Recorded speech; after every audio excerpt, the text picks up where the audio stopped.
is the kind of thing I'm talking about. What is going on, everyone? Welcome, Arvanauts. Welcome, everybody, to a Saturday night stream. It is 8:04 p.m. Eastern. It is February 18th, 2023, and it is day 9 of Expedition from the Mysterious Peaks in the Year of Our Lord, etc., etc. I hope everyone is doing well. I am coming to you live from Boscone 2023. Finished my last item for the weekend a couple of hours ago. Couple of really great panels. I had three different panels with a bunch of luminaries that was an honor to be on the panels with them. Good turnout, good audiences. Had a reading which went well as well. Got a chance to catch up with some people. We'll be doing more of that tomorrow morning and all that kind of good stuff. So it's been good. And I am able, apparently, to be able to stream this event, Day 9 of Expedition from the Mysterious Peaks, live from the hotel, the Weston Seaport, where Boscone is being held. I hope everyone is doing well. And before we get any further, just a couple of reminders about ways to support the stream. If you have not done so already, please follow the channel. That is always appreciated. Please check out our YouTube with exclamation point ArvTube. Please check out our Discord with exclamation point ArvCord. Twitter is exclamation point ArvTweets. Website is arvaneleron.com. And financially, we have exclamation point ArvShop. Exclamation point ArvTrayon is the Patreon. I don't have the Patreon up right now because my dock is not working, my graphics dock, and so I had to kind of play. I don't have a lot of real estate screen-wise, basically. So I had to play and move some things around a little bit. So I do not have the Patreon up there, but please support it because it does make a big difference. And you can get stuff to help yourself and the channel, so those things are always appreciated. Also, subbing to the channel will let you do that. You get those custom sub badges and emotes and things like that to use here, there, and everywhere across Twitch, so that is very much appreciated if you can do that. And as always, on the publishing side, I'm thinking quite a bit about publishing. I had some potentially very good news about one of my manuscripts. I can't talk more about that yet, but there is some potentially good news about one of those, so I've been excited about that. And of course about the stuff that is up and coming and that is already out there. So exclamation point Icarus is my graphic novel from Athos Arts, and a award-winning graphic novel. So you can check that out with exclamation point Icarus. Tales and Tomes from the Forbidden Library, my 5e adventure and source book from Alligator Alley Entertainment, you can get by checking out exclamation point Library. Alligator Alley Entertainment, of course, is also the sponsor of this campaign, Expedition from the Mysterious Peaks. And last but certainly not least, exclamation point Greyshade, which is my novel that came out last year, also from Athos Arts. The sequel to that is coming out later this year. That's Renegade. The final book in that trilogy, Heretic, will come out next year. Also, the tabletop role-playing game being designed by Brandon O'Brien later this year. Also, the audiobook from Trent Sparks of Greyshade coming out later this year. You can find those all at that link, exclamation point Greyshade. And as always, exclamation point BLM, Black Lives Matter, important to affirm and assert the significance and importance of Black lives. Exclamation point Help Now, the World Health Organization page on suicide prevention, important to reach out to others when you need help and to reach out to others when they need help as well. And exclamation point Ukraine, Ukraine, to help the fine people of Ukraine as they fight back against an illegal and illegitimate war. This is our chance to fight back with them, to stand up for them, and to send the message that we will do that elsewhere as well. So we are honored to be able to support them in this way, and we hope you folks will be able to also. Let me remind you all too, just before we get started, this is the last stream of the weekend, of course. I will be back home early this weekend, and on Tuesday we will have our Fighting Fantasy game book illustration stream with the amazing Tari Tunes, and then we will be over at GOG.com at 4:15 p.m. Eastern on Tuesday for Talisman Adventures, sponsored by Pegasus Spiele. And last Tuesday night, very excited about this, we have the Arvocalists, starring one of our notable players that you'll see tonight, and it will have not one but two new Arvocalists, who are technically starting out as guest stars. So we want to try them out and see whether or not we think and they think that it's all good. I am confident that they will be good. So you'll get a chance to meet the new ones, plus Zach, the veteran Arvocalist. That will be 9 p.m. Eastern on Tuesday, so you'll definitely want to check that out. And I think the only other thing I need to mention is, again, if you haven't done so already, Exclamation Point Klein will get you over to a place where you can buy tickets for the upcoming event in May, the opening event of ARVCon 2023 to benefit the Damon Runyon Cancer Research Foundation. Tickets are on sale now at the Klein for that kickoff event, which is a live Dungeons & Dragons event. I will be announcing the players for that event fairly soon. 4 professional players, 1 player coming from the high school community around Southern Connecticut. They will be doing an essay contest, and the winner will be joining the other 4 players on stage at the historic Klein Memorial Auditorium in Bridgeport, Connecticut. That's happening Thursday, May 25th. It's $5 a ticket, so if you can make it in person, I'd love to see all of you, as many of you who can come in person there. But even if you can't do that, it's also just $5 to buy an online ticket to the live stream, and the cost of this, of course, will go directly to 2 places. One, the Klein Theater, which is a nonprofit that does an incredible amount of work for the surrounding community in Southern Connecticut and in Bridgeport, Connecticut, and also, of course, Damon Runyon itself. So this is a way to support that, and I would love to see folks support that as we go through. It's May 25th, but get your tickets now, and please spread your word about that and about tonight. Last point, please remember that tonight when you cheer using the exclamation point, well, actually, I don't know what the command is, but when you cheer on Twitch using your Twitch cheer abilities, the bits that you cheer will go directly to our players tonight. We have already built up 3,614 bits from the last 2 sessions, so one more session tonight to go, and then they will get that money distributed among all of them. This has been a success, so please do that. And I see that we have just gotten one, so thank you, Prince Justin, starting out right. Thank you, I appreciate it. And yes, Prince Justin will appreciate the fact, by the way, that I sat on a panel today with Bob Kuhn moderating, and on the panel with me was Chris Pelletier, Max Gladstone, and the incredible Jane Yolen, 84 years young, 418 books to Jane's credit. It was awesome, amazing stuff, and I figured you'd appreciate that. And me, and then there was me, so it was pretty cool. And thank you, Emily. 1, 2, 3, 4, 5. Thank you so much, Emily. 581 bits already. Thank you.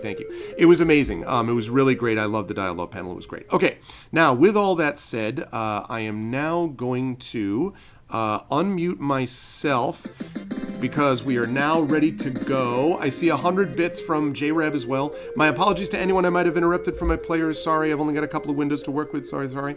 I'm going to now unmute them. And last, I'm going to head over to reveal to you. Let's see. The Cam's Only crew.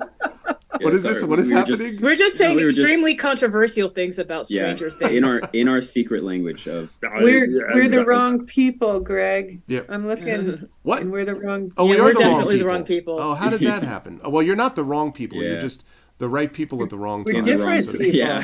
You're right always the right people. Hang on a second. Let me just move this around. We're the people of the wrong name tribe. That's exactly right. And then we're gonna. Thank you for all them bits, y'all. Yeah, thank you so much for all the bits. Thank you, Jay.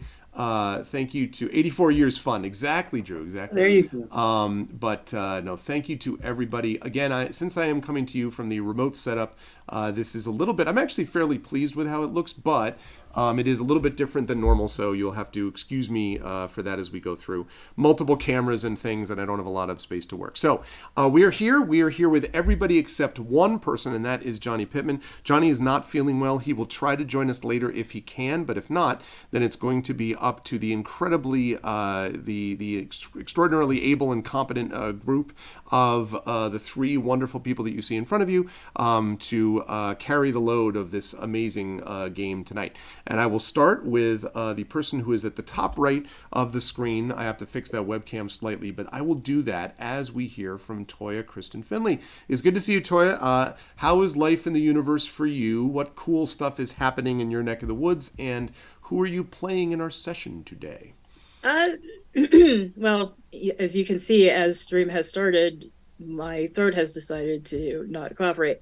I don't know that things are, oh so cool in my universe. They're oh so quiet at the moment and peaceful until, but it's tax season, so I'm gonna have to get moving on that. Mm-hmm. I am playing as Nalik, or Nulls Darkly. as she is more generally known. And, you know, if we get to Esper Genesis, then I will be Dr. Naomi Winterfield. That is right, and I am hoping that we will do both. If all goes well, we're going to finish with the fantasy portion of this, and we will have enough time for the fantasy and sci-fi folks to meet up, and then there will be a decision for this crew to make. So we will see how that is played out. But it is a pleasure to have Toya with us. And I also want to, I mentioned this last time, but I want to publicly announce this again, that Toya is also is also coordinating along with Emily and myself programming for the Gen Con Writers Symposium. Toya has been a wonderful and important addition and has been seriously enormously helpful. Not that I'm surprised. I've talked for a long time about how awesome Toya is, but has really done wonderful work with that. And we are very excited. I won't speak for Toya, but I think Toya probably would agree with me that it's a good program and a good people. Like, I mean, it's seriously, a lot of good people that are coming with us. So I'm excited for that. So hopefully some of you folks can stop by the Indianapolis area, because we have a lot of folks that are going to be joining us from the speculative fiction and gaming communities, and of course that's increasingly overlapping because that is the way of the world. This is the way, as the Mandalorian says. So, but always a pleasure to have Toya with us. Also a pleasure to have Kat Rambo with us. Kat with the awesome new hair and the awesome same amazing person, but new haircut on top of it. So, Kat, good to see you again. Props to the hair. Good, looks good. Thank you. How are you? And how's things in your neck of the woods? And who are you playing today? I am doing well. Life is fine. And tonight I am playing Fob, the lizard folk rogue. And then that will possibly segue into Ziriel Fells Holly of the Kayamare, also known as Jewel 5 ampersand. Yep, Fob forever. Emily already declaring her allegiance. I'm telling you, it's going to be interesting. I hadn't thought about this, but you may also have, you folks may have a little bit of chat pushback. People being like, "Why would you pick that person? Clearly, you must pick the other person." You know, so you'll have to peer pressure here is what's going to have. But always a pleasure, of course, to have Kat with us. And finally, certainly last but not least, someone who again will be joining us also on Tuesday as the veteran of the Vocalists, joined by new people as well. Oh yeah. But Zach now the grizzled veteran, I think it's fair to say. Certainly. Zach, it's good to see you. Zach Clay. How, Zach, are you doing? How's life in the universe with you? And who are you playing today? I am great. Currently keeping myself busy with a few professional campaigns and running a kids and teens D&D program in San Francisco. So that's going great. That's what I do tomorrow. And yeah, D&D and D&D and D&D. Just to let you guys know a bit of my schedule before I introduce who I'm playing. Yesterday, I volunteered at my local high school D&D program, then ran the Rick and Morty D&D crossover adventure for my brother and his friends and some family members. Today I have this D&D Esper Genesis crossover. Tonight, after this, I run Icewind Dale for clients. Tomorrow, San Francisco, D&D with 9 to 12-year-olds. Monday, D&D. So every day, D&D and D&D and D. Yeah, as Prince Justin says, it's D&D all the way down. Exactly. It's tough life. Exactly. Tough life. Someone's got to live it, though, Zach. You know. I know. Someone's got to live it. And I believe too, this may be privy information, but I think it's fine. So I'll talk about it. The Wizards of the Coast has started making a presence at like conventions for therapists and librarians and educators, because as part of the same initiative where my brother and I produced a video for them talking about D&D clubs, they're trying to get more educators and therapists and librarians to get D&D in their different programs. And I've obviously been brought on to start a D&D program in the San Francisco library system. And so Wizards is going to have a presence at ALA, which is awesome. Basically like the librarian convention in Chicago later this year. And I'm going to be a panelist on that convention. Nice. Or on that, basically like a Wizards panel at ALA representing, here's the guy that's doing D&D in libraries and here's how you should do it. And what's great is the librarians in San Francisco that brought me on and helped to start this program are already going. So they're also going to be helping me with it. But yeah, Wizards is comping it and everything too. And so that's slick. Yeah.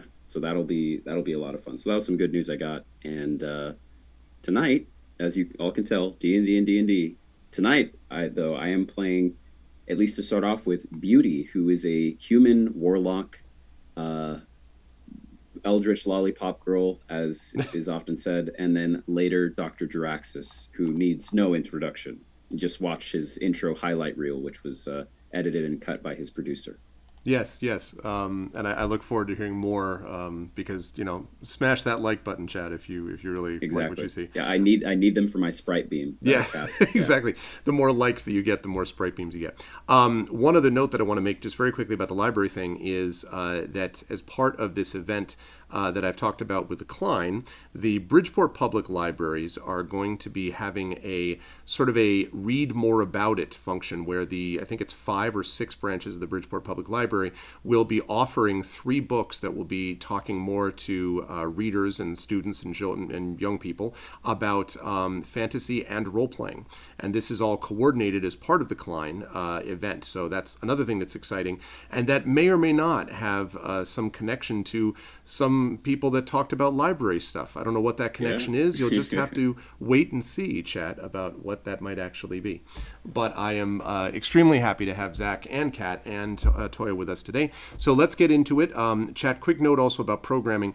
Because Zach is leaving at right around 10:30, and because we have a hard out for another person later, and because Johnny's not with us, it means that we'll have a somewhat shorter session today. And in fact, what I wanted to ask the players was, I had forgotten that because Zach's going to need to leave at 10:30, I maybe we can skip the break because we're going to go direct. Like, it's only going to be 2 hours. Is that cool for the players? You tell me. I can also just do if we're going to. It depends on biology. What? Say what? It depends on biology. It depends on biology. Well, Fair anybody enough. can always do that's totally fine. Yeah, Obviously, it's fine with me. We don't need to. Okay, sounds good. I will. Yes, and it would be at 10:30. And hi, Genly. And no, Johnny's not feeling well at Rudnell. He may join us, but he is not feeling well. So that's the deal with Johnny. He will be with us soon. He is awesome, and you know him as Video Store Cowboy as well on the internet and elsewhere. Okay, let us talk a little bit about what happened in our last session. Let me just get the music fired up here in our little thing. Let's go with this. I think this should do it if I can just get the volume right.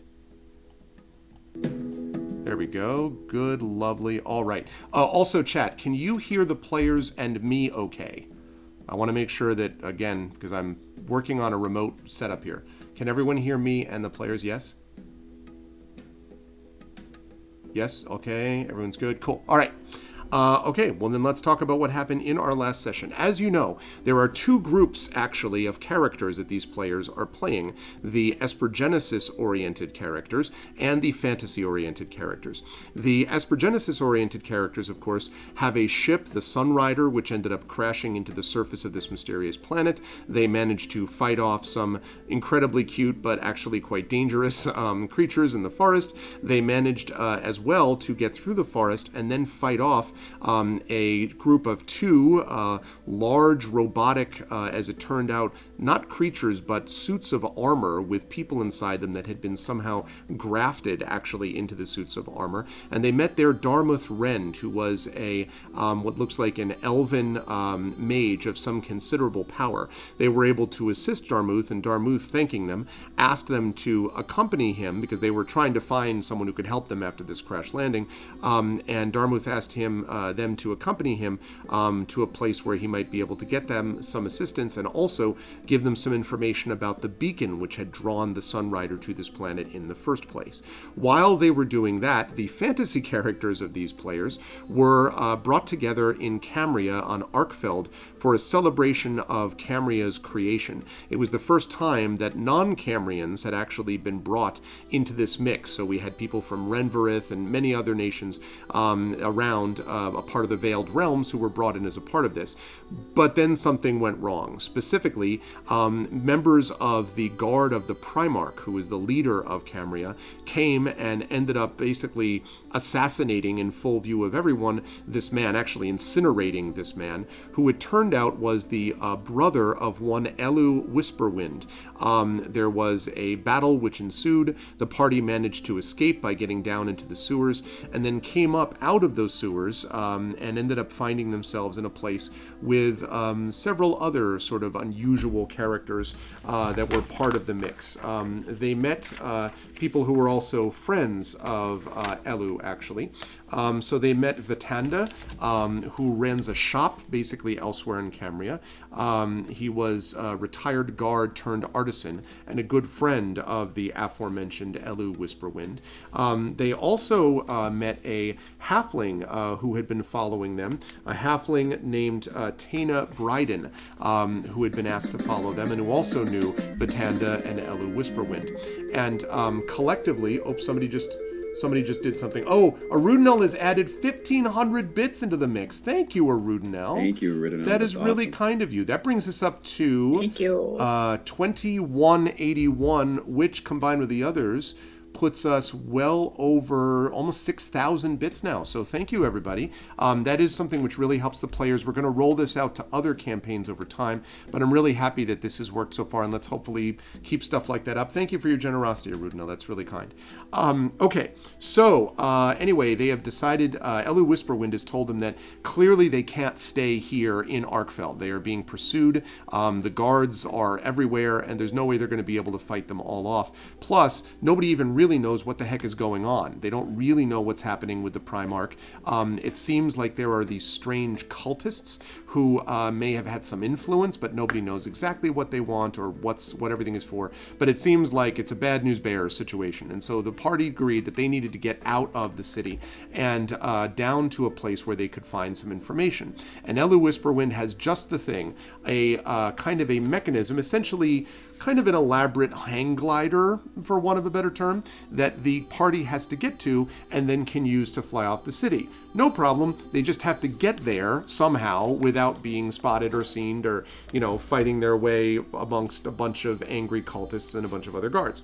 And so Elu Whisperwind has joined them in this endeavor. So, having done all of that, that allows the party now, that it brings us back to where we are at the present. So the party had already geared up and prepared themselves, is ready to go. And Elu has informed all of you that you are basically less than a half mile from the workshop the hidden workshop where this hang glider thing is actually kept. And so hopefully she can avoid some of the guards by bringing you along. As you are going, does anyone have anything? I think you gathered all the gear that you needed, but is anyone doing anything specific as you're going through these back streets and so on that you want to be more aware of? Anything in particular you're looking for? Anything like that? You don't have to come up with something if you don't have one, but I'm just asking if you do have anything like that. Well, I'm curious to know if we have been spotted or if anybody is on the lookout for people passing through the streets because the city is on such high alert. Okay. So I guess what I would ask is, let's see. Okay, let me ask it this way then. So, Nulls, are you scanning more? Are you focusing more of your attention? I assume you're not doing this kind of thing. So are you scanning, the sky, like the alleyways as you go? Are you focusing more in the low area, like kind of, like nooks and crannies in the alleyways on the ground? Or is there a particular thing you're looking for? Well, I am always on the alert. And so I'm looking side to side, making sure people don't see my little sideways glances. Fair enough. Anything from either Fob or Beauty about what you're looking for, if anything? Again, I'm not. You don't have to. I'm just asking if there is anything. Fob is not so much looking as Fob is hiding. Right. I like the idea that Nulls keeps seeing something and it's Fob, like just being like, like sneaking out. What about you, Beauty? I think Beauty would have.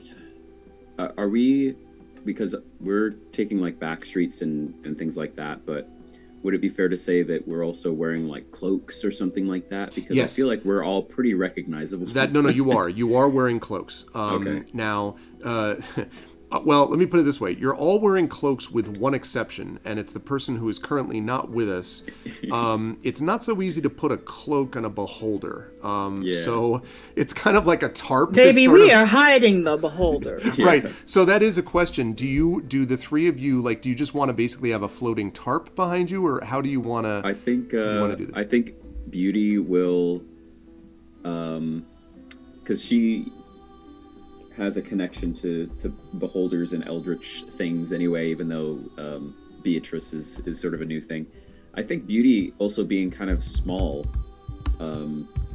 herself, would maybe, I mean, we'd see how Beatrice feels about this, but would perhaps even like sit cross-legged on Beatrice and then have a single cloak over them.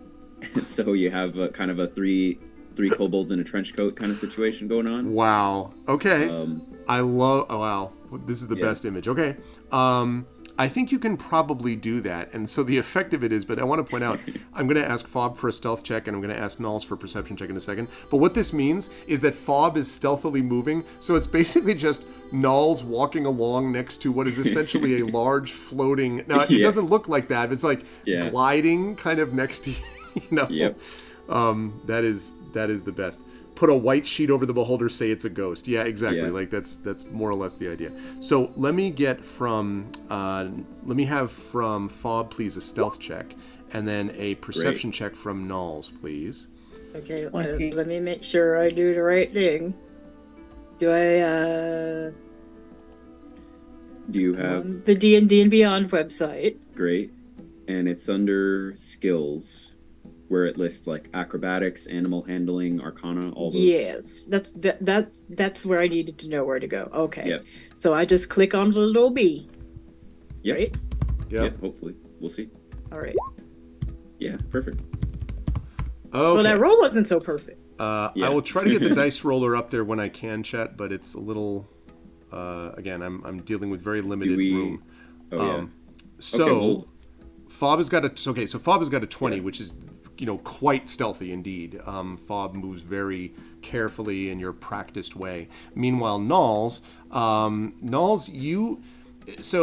because this is a place that you have not found before, or you've not traveled through before, you don't see anything obvious. But one of the things that strikes you is that it feels to you almost as if Elu is kind of winding you around in a way. Like there are a couple times where you're pretty sure you've like doubled back half a block and then up this way. But you are overall making progress forward, but it's not easy to see a lot of the people there, quite honestly, because it's just it is quite very windy and backstreety to do this. So as you are making your way through, you don't see anything obvious, and of course you don't really hear much either, except in the distance where there are the sound occasionally of shouted orders, and you sometimes hear what sounds like it might be kind of like marching feet or something like that. Never right in the area where you are, but not far away. Sometimes it feels like it's just over the building to the next street, maybe, is where that sound might actually be coming from. So, but Elu leads you with care. She also, of course, is cloaked and has her, I believe I showed you last time, that pretty awesome light sword and full out armor outfit and everything. So she's got that, but it's all covered over with the cloak as well. Sure. Can Nulls say, based on what Nulls is kind of perceiving, say something to Fob really quickly? Sure, go ahead. Absolutely. Now, Fob, if you get wind of any soldiers, you let us know as soon as you can. Bob will. I love that you say this and to Fob the will shadows. again. Yeah, I was gonna say you say that to like the shadow, which is not where Fob is, right? And then Fob is like, okay, like from behind you or something. Yes. So you're able to do that for sure.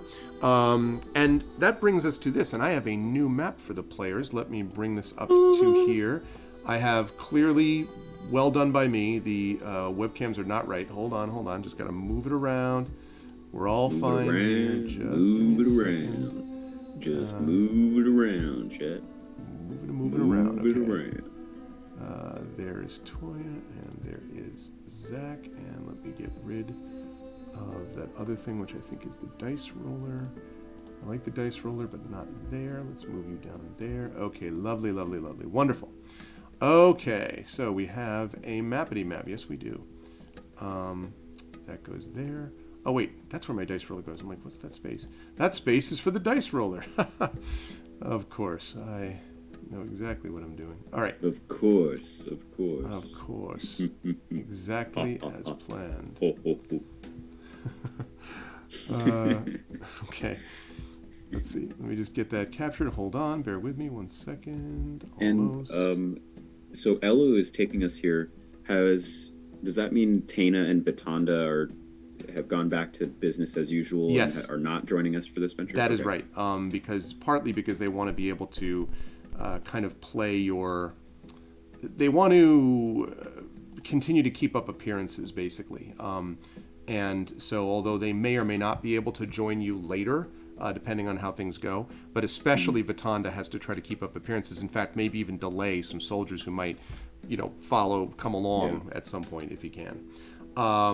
Okay, so now you're all in the right spot. So I'm going to bring everyone here over to a new map, and that is this.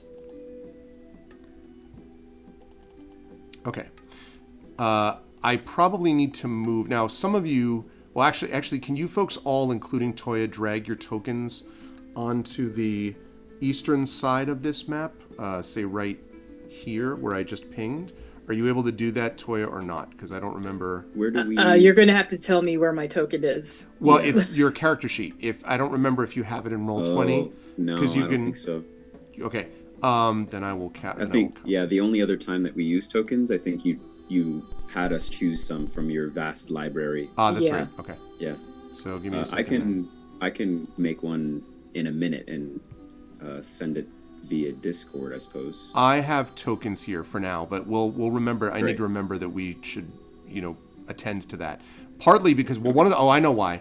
Because once you make your decision, that's when we're going to get the character art, the official, in quotes, character art done. That's why. Right. So, okay. So I brought you on there now. Double check for me, please, if you Perfect. folks can. If you can control your characters, I think you can, but Yep. can you, Cat, control Fob? Okay, cool. Lovely. All right.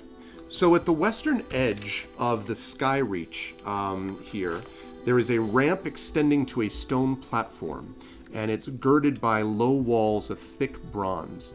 There are glass panels that are decorating the walls, revealing systems of gears and tubes beneath, all of which are interconnected by glowing crystal orbs where the walls intersect. And at the edge of the platform over here, right over here, chat may not know what I'm talking about. Let me zoom in a bit here. That right over here, chat. Right there, their lightning is crawling over two curved metal beams that form an arch. And from that arch, there is a golden bridge of light extending towards the Cespa Skyreach far in the distance. Now that light bridge is where the Cespa is where the cave/workshop is, where the actual hang glider thing can be actually found. But the only way to get there is on this thing which is extending over the air, which is great, no problem, but you are not alone. There are several soldiers here, so let me pull up what we have. Okay, not that. Okay, hold on. I had these tokens. They're not the right tokens. Okay.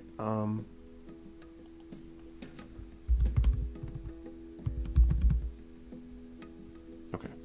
So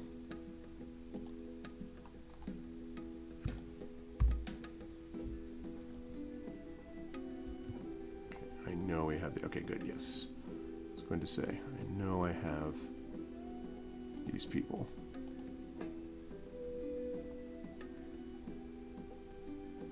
Okay, here we go. So I'm going to. Feek.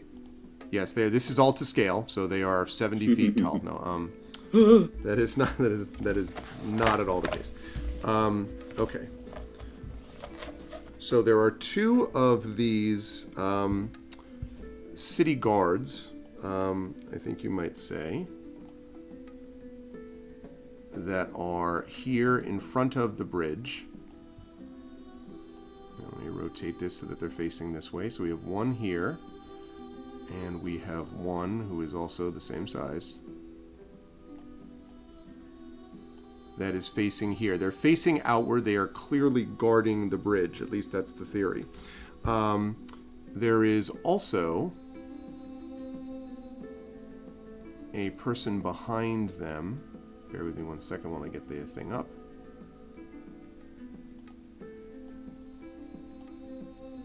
Okay. This person has a robe, basically a black and silver robe. Whoops. Black and silver robe. And they do not have the same weapons as the other two, but they are standing there. And last but certainly not least, there are two others that are up here. One of them is up here. And another one is right here. There we are. Okay, so this is what you see in front of you. Elu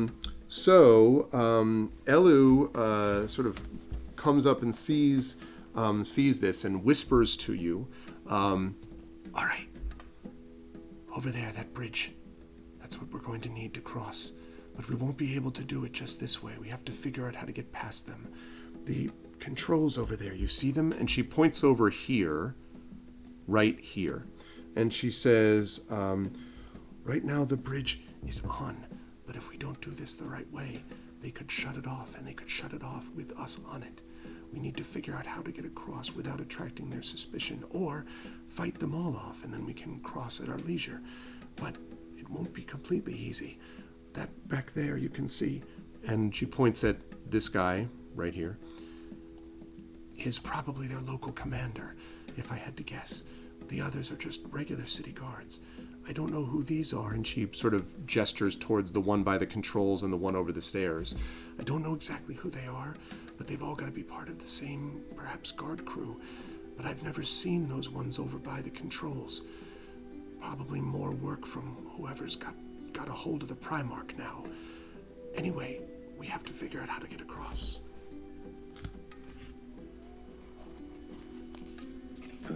Beauty turns to her friends and says, normally I would be happy to go over there and offer them, some ribbons. I have plenty of ribbons, but something tells me that isn't going to go over so well, and certainly won't get us passage across this bridge. So, as I see it, I see little in the way of getting across without coming to violence, which I'm happy to do, but I don't know. Well, we could be smart and forceful, distract them, and then hit them out of the head and knock them out. They have not seen you yet, by the way. Bob believes that we should trick them into jumping off the bridge. That would be very funny. That does sound like a good time. I can charm someone magically. When I do so, they treat me as a friend, but whatever we tell them to do has to still sound reasonable to them. So jumping off a bridge probably won't. It's like that age-old saying, if your friend asks you to jump off a bridge. Yes. Well, I do have Uncle Bones, and maybe we can make them think he's a ghost. Ooh. Oh, we could scare them. I mean, I don't know how scareable they are, but... Are they scared of ghosts? Some people aren't. Some ghosts are scary. Others are friendly. Like Mr. Bones.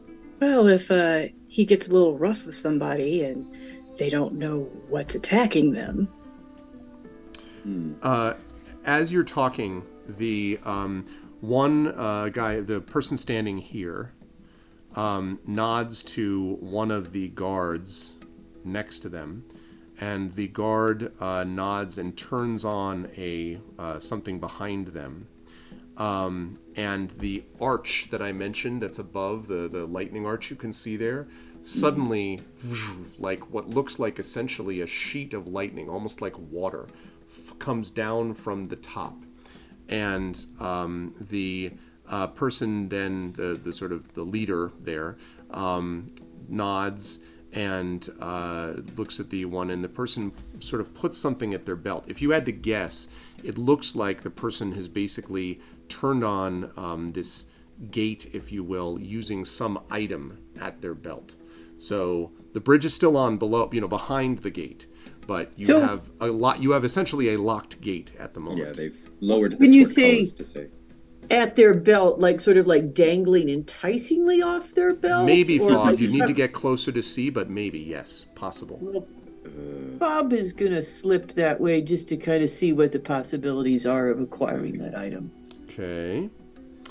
Let me ask where you're moving and how. Because I know you're going to be stealthy, but like, what's your kind of route, if you follow what I mean? I am. So which person is it? It's this guy? It's this person, and you don't know whether any of the others also have keys. They might, but like, that is the one that you saw, but there could be others that have the keys as well. Are they moving or are they just No, standing? at the moment they are not. Well, in that case, Fob is just going to kind of slide along this way. Okay. See what I mean? I do. Are you now? What about are you like anything with this person? Because they're looking at the moment down here. Now this person does actually look like they are periodically turning and like going over here, and then they turn back after a minute or so.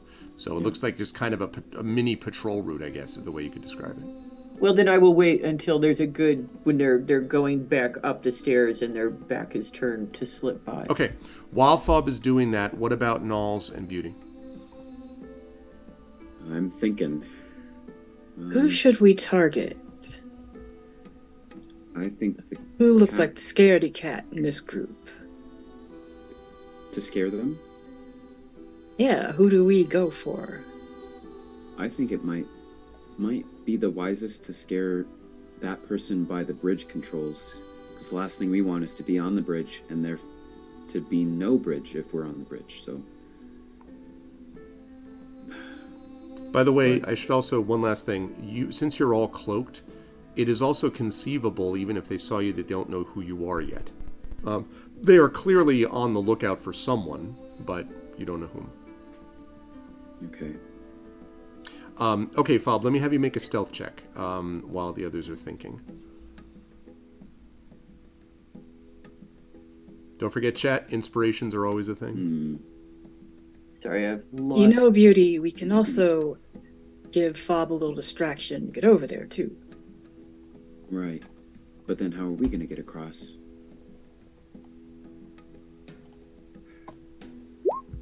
I just think 22. Wow. That's quite impressive. Yeah. Well, maybe Okay. she'll need our help. Yeah, so you're like, what I mean, should they we don't do? need our And then you help. turn and like Fob is practically vanished from the scene. yeah, just gone. Fob, so you carefully make your way across, and when the person is turned, and it's clear to you now as you go over that person is obviously a lookout, and that they're obviously trying to, be concealed, or not be concealed, but see people who might be concealed. Hi, VTech. But you're able to make your way across just before they turn. So you would end up probably about here. Now, at the moment, the guards seem to be more occupied looking sort of in front of them and talking to each other. They're not distracted. Like they're definitely not.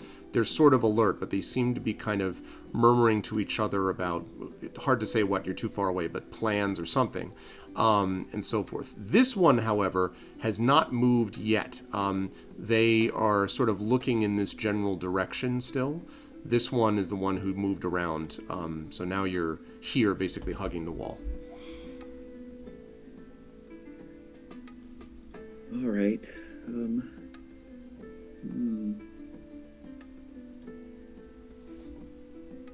Okay.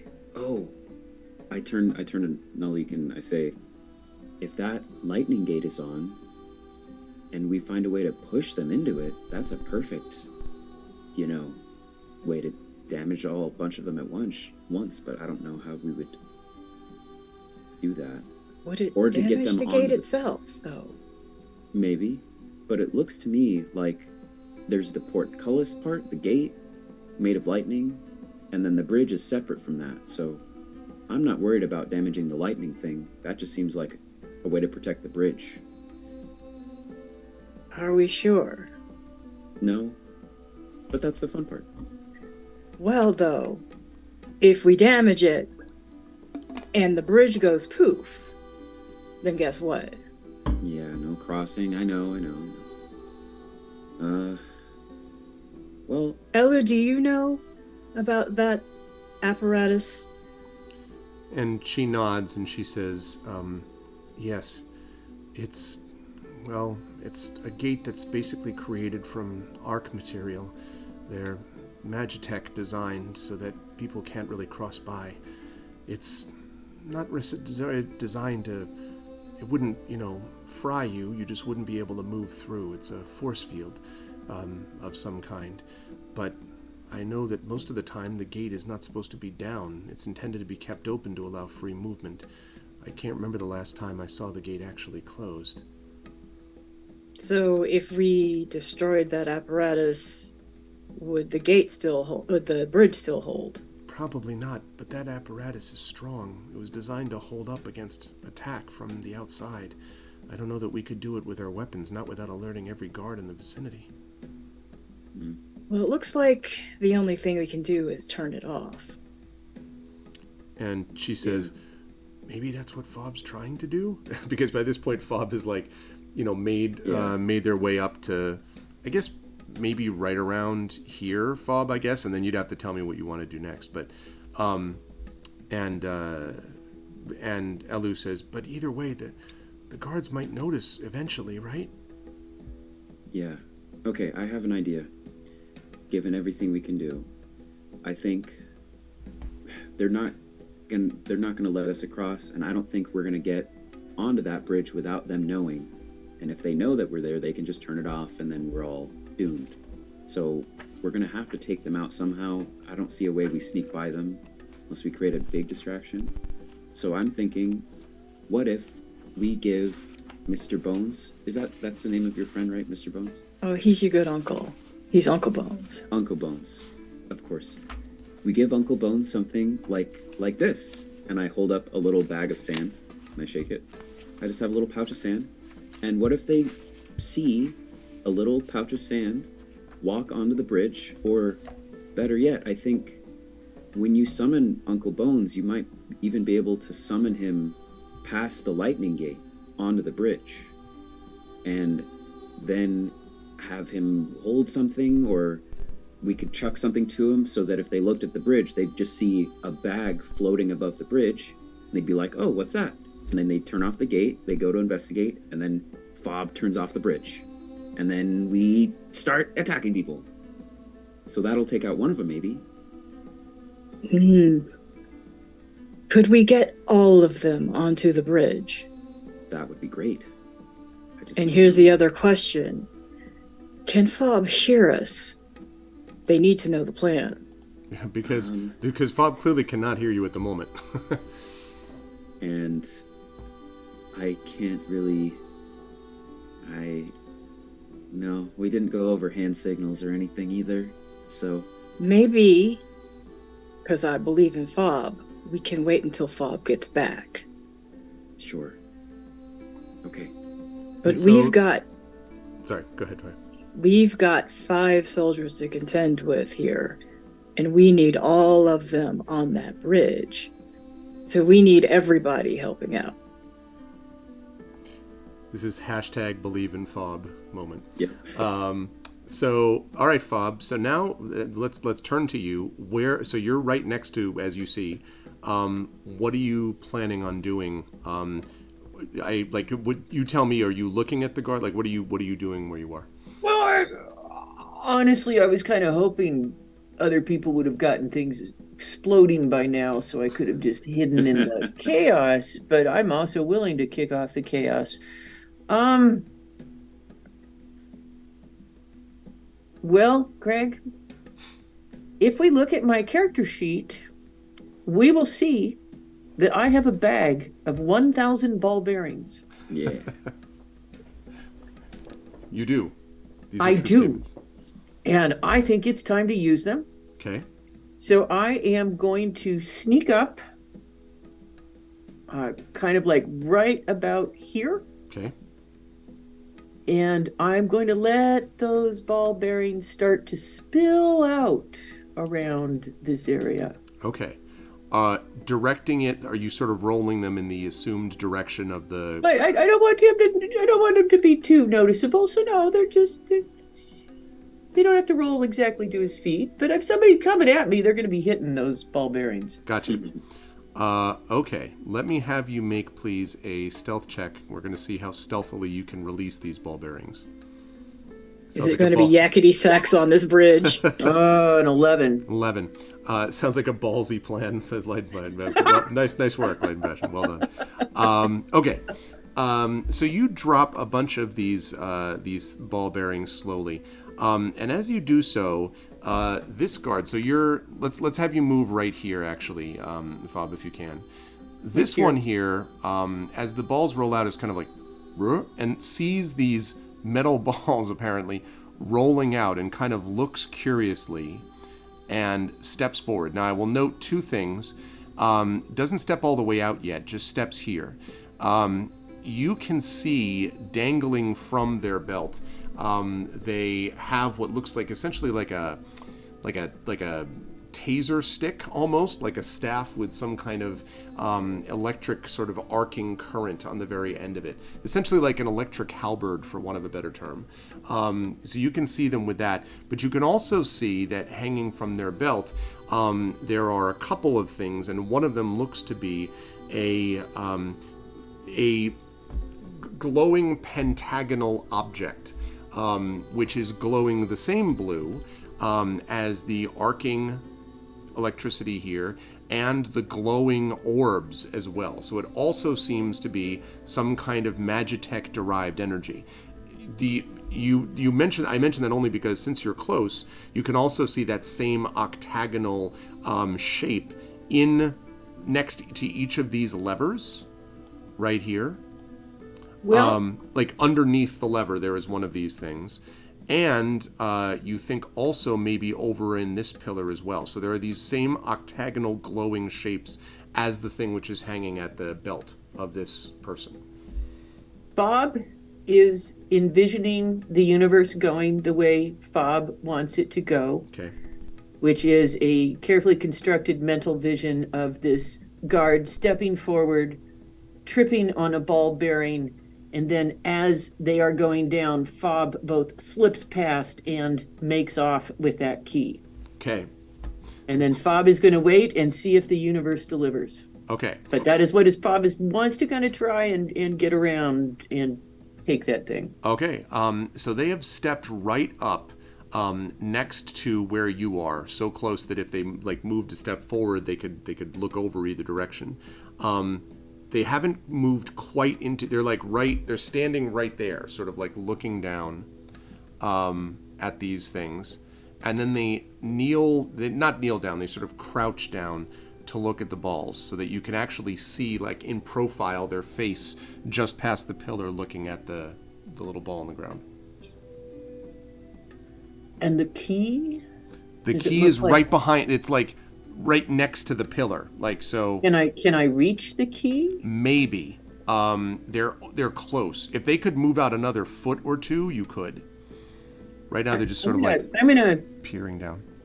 flick one of those ball bearings so it kind of like lands on the other side of them and maybe attracts their attention. I love it. Make a dexterity check for me, please. The power of fobative thinking. Nice try. 15. Okay. So you boop, knock it over, and you hear this. Let's see. Actually, I should check and see if they perceive that. Do you perceive it? Let me pull up my dice roller. Clearly, I have plenty of room for yet another window open on my middle monitor. Okay. Let's see. Let's see. Yeah, I think they do. So they hear that, and they're like, and so they do. I don't know how to describe this in a way that you can see it. So they're here, and then like while crouched, they sort of look behind them. So their side is sort of currently presenting itself to you, Fob. So it's like within several, less than a foot. They are mine. So a sleight of hand? Yes, Or sleight of stealth? hand is exactly right. 14? Yep. So you reach out and doop, and you're able to pull it loose. And the guard is sort of like staring down at the ball bearing. You now have this glowing octagonal object. Fob is going to fade back the way Fob came. Okay, let me have you make another stealth check, please. And Genli, inspirations 12. happen by supporting the Patreon at the $10 level, or by subbing to the channel at the tier 2 level, or by using channel points to get one of the 2 inspirations available. Those are the 3 ways to get inspirations. 12. Okay, let me compare that to. Did you want to stop and ask if anybody wanted to inspire me? Well, does anyone want to inspire? Now, normally I wouldn't do this, but I am kind and merciful at the very beginning Man of of a the fight. You could inspire if you wish, although technically it's not done before afterwards. Usually, but it's okay. I will wait. That's fine. That's fine. All good. Prince Justin does not. I think because Prince Justin used this on one of the Shire Adventures thing. I'm not 100% sure. Prince Justin has redeemed Arvanaut Inspirations. You do have that. 50,000 points. You do have that. 50,000 viewer points. So we have 1 left for the month. That's fine of those. So if you want to inspire, you can, Prince Justin. Up to you. You don't have to.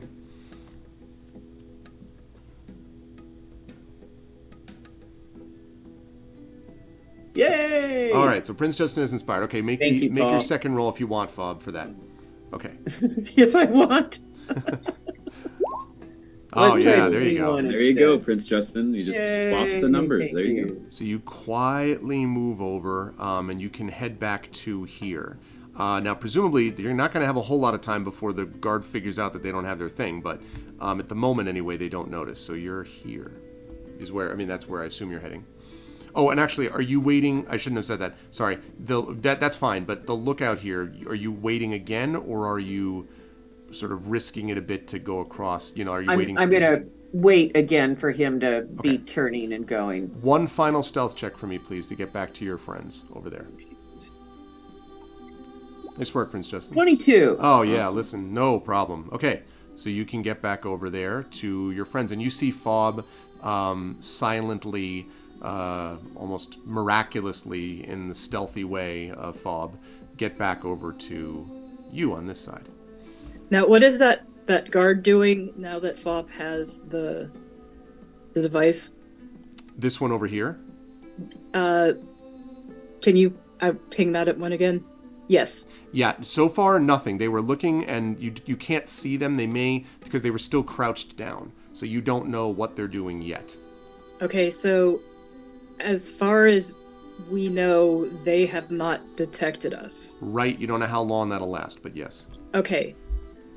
So now that Fob has come back over to us, we should probably let Fob know the plan. First, Beauty will say, Fob, what'd you do? What'd you find? I Here heard is a key. Sounds like a bunch of marbles. Oh, But- okay. They're going to notice. Well, now that you swipe the key, I can send Uncle Bones over that bridge. So maybe they'll think Uncle Bones took it because they can hold that little packet of sand that Beauty has. There you go. I like that. Fob likes that. Yeah. And as I'm looking down at the key, does this look like a key? What does it look like exactly? It looks like a glowing. It's sort of a metal post, like a very small metal post, and on the end of it, it's carved into a pentagonal shape, and the end of it is glowing blue. One end of it, one end of the pentagon, is glowing blue. And this- The item itself is cool to the touch. The rest of it you can just hold. But yeah. And this looks like the same thing that the guard by the lightning gate used to turn the lightning gate on. You're too far to tell that, but Fob is able to tell you, because they were right close to it, that it is the case, that it is the same shape as the pentagonal like holes in a couple of the pillars. So Beauty will turn to everyone and say, all right, this is it. Here's the plan. We create a distraction on the bridge using Uncle Bones and sand or whatever, get them to turn off the gate, and whoever walks on, I don't know how we encourage more of them to get on the bridge, but whoever gets on, we can then either deactivate the bridge or turn the lightning gate back on, because we have the key to the lightning gate. And Here's what I'm thinking. Elu says, but we have to get across that bridge, though. I know, but we can have some fun with them before we do. If we They turn can- off the bridge while they are on it, and then we Yeah. could turn it back on. Problem Exactly. solved. And So here's- Elu kind of gives you this like, okay, sort of like, if you think we can do that type of thing. Now, here's what I'm thinking. Uncle Bones can go over to the guard who we took the key from, tap him on the shoulder, and let him know the key is gone, and then go run towards the bridge. That'll send the guard after him, and all the other guards will want to try to retrieve the key. Mm-hmm. Okay. I guess we can try it. Do you have that sand ready, Beauty? Yeah. Now, I'm not. Can Uncle Bones go through the lightning gate? I thought perhaps summon him on the other side of the lightning gate was That's the what I plan. was thinking. Unless he can go through Oh, I it. see, with the bag. Can he? So, because Uncle Bones is the unseen Invisible- servant. unseen servant. Unseen Yeah. servant. I don't think he'd be able to because it's a force wall. But you could probably, because you can see it, because you can still see on the other side of it. It's just, it's obscured, but you can see. I think you can summon him on the other side, depending on how far away, actually. Do you know, what does it say the range is on Unseen Servant? Let me pop up the description. 15 once. Okay. You can mentally command the servant to move up to 15 feet and interact with an object. What does it say before that? Like, Oh, when so you the first range summon area it? is 60 feet. Okay. So you can summon it within 60 feet of yourself. Yeah. So 5, 10. Yes. Okay. Also, you have because you all had a chance to shortbread to check and see how many first level slots do you have left. Do you know? Because I think you had used one of them. You'd used Unseen Servant before, yes? I think, Knowles? Yeah, I don't know where to look for that. Okay. You should have, unless you did other spellcasting before. Yeah, it would be. So, are you looking at your spells, Toya? Yes. Do you see where it says first level, and then on the right Yes. side there's some squares? So I see ritual spells down at the bottom of the screen. Yeah. I don't And then- I don't see any boxes though next to them. Do you see where it says the word first level? I just see first in parentheses. Here, let me see. I can look at your sheet too. We'll get an answer. Here we are. Loading. But yeah, the fact that we got a short rest actually is good for Beauty because she's a warlock, so I got all my spells back. Yeah. Which is pretty nice. Yeah. Okay, so spells. Okay, so I'm on your spells tab, and I'm looking at something that says first level, and then it says comprehend languages, healing words, speak with animals, unseen servant. Do you see that? Yes. Now, do you see to the right, all the way to the right, where it says slots? Yes. Yeah, so far, right now it's empty, but you have cast Unseen Servant. Now, Okay. admittedly, Greg, it's a ritual spell, so she could have cast it. Maybe cast it as a Over. ritual that time. Yeah. Yeah. Okay. Okay, so yeah, Okay. then in that case, it looks like Nolik has all her spells. Okay. That's all her fine. 2 spell slots. This one you're gonna have to use as a first level though, unless you. 'Cause if Yeah, you cast as a ritual, like they're gonna notice after. It's gonna take before like 10 11 minutes. Yeah. So Okay. Okay, so Beauty will say, all right, well, you're gonna have to summon it on the bridge. You can't tap the guy, but I know that Beatrice, we've seen, can manipulate things from a distance. And I see on Beatrice has the simple mage hand cantrip. And so Beauty would say, I like the idea of getting the ball bearing guy's attention, so we could tap him, and then you could summon Uncle Bones on the other side of the bridge. And Other I side guess of the I gate, have, right? or other side of the gate, yeah. Okay. And I guess we'd have to throw the bag of sand, or throw something over to him. Well, here's my concern though. Sand ain't noisy. We need to hit something that will get their attention. Yeah. Well, here's the other thing too, is I think you're gonna have to be somewhat close to spawn in Uncle Bones. And like I can see on the map, you would have to be, because you can cast it up to 60 feet away, right? You Yes. have to be Yes. standing like, I'll move myself temporarily. I think 60 feet to get him on the bridge. You'd have to be standing like right in plain sight. Right. And so Beauty would say, we could approach and almost be like, hey, what's that on the bridge? And then we point, and then they see a floating bag of sand. You know, we can even act as concerned citizens. Yeah. You know, we heard that there's some ragamuffins about. Hey, what's that? Yeah, exactly. Okay. I guess, how do we get the bag of sand over there? I guess I have to throw it. This will be fun. Okay. Well, I guess that's the first step. Okay. Anyone have any? Now, Fob, you got to get ready to turn that bridge off and on. Sure. Okay. Interesting. Okay, because we have to get an object over the bridge or over the gate, something that then once Uncle Bone spawns in, he can pick up on that side of the bridge to be visible, which could be a bag of sand. I see that Beatrice very aptly has a spell called Catapult, which allows you to choose an object and fly it or chuck it in a straight line, although I suppose you could choose the straight line, the angle of it. So you might be able to catapult the bag of sand exactly where you want onto the other side of the bridge. I think I linked it in Roll20, yeah. Mm-hmm. So that would get the bag of sand over there, and then we approach. Uncle Bones is summoned, grabs the bag, and Beauty says, yeah, it won't make much noise, but then that's where we come in. We just point to it, and then I think it'll work, maybe. Are we all ready? As we'll ever be, I guess. Beauty and I will need to make that ruckus. Mm-hmm. Bob will sneak back over, again, waiting for this guy, but we'll sneak kind of to here. Okay. Let me have you make a stealth check to do that. While the person is doing this. 12?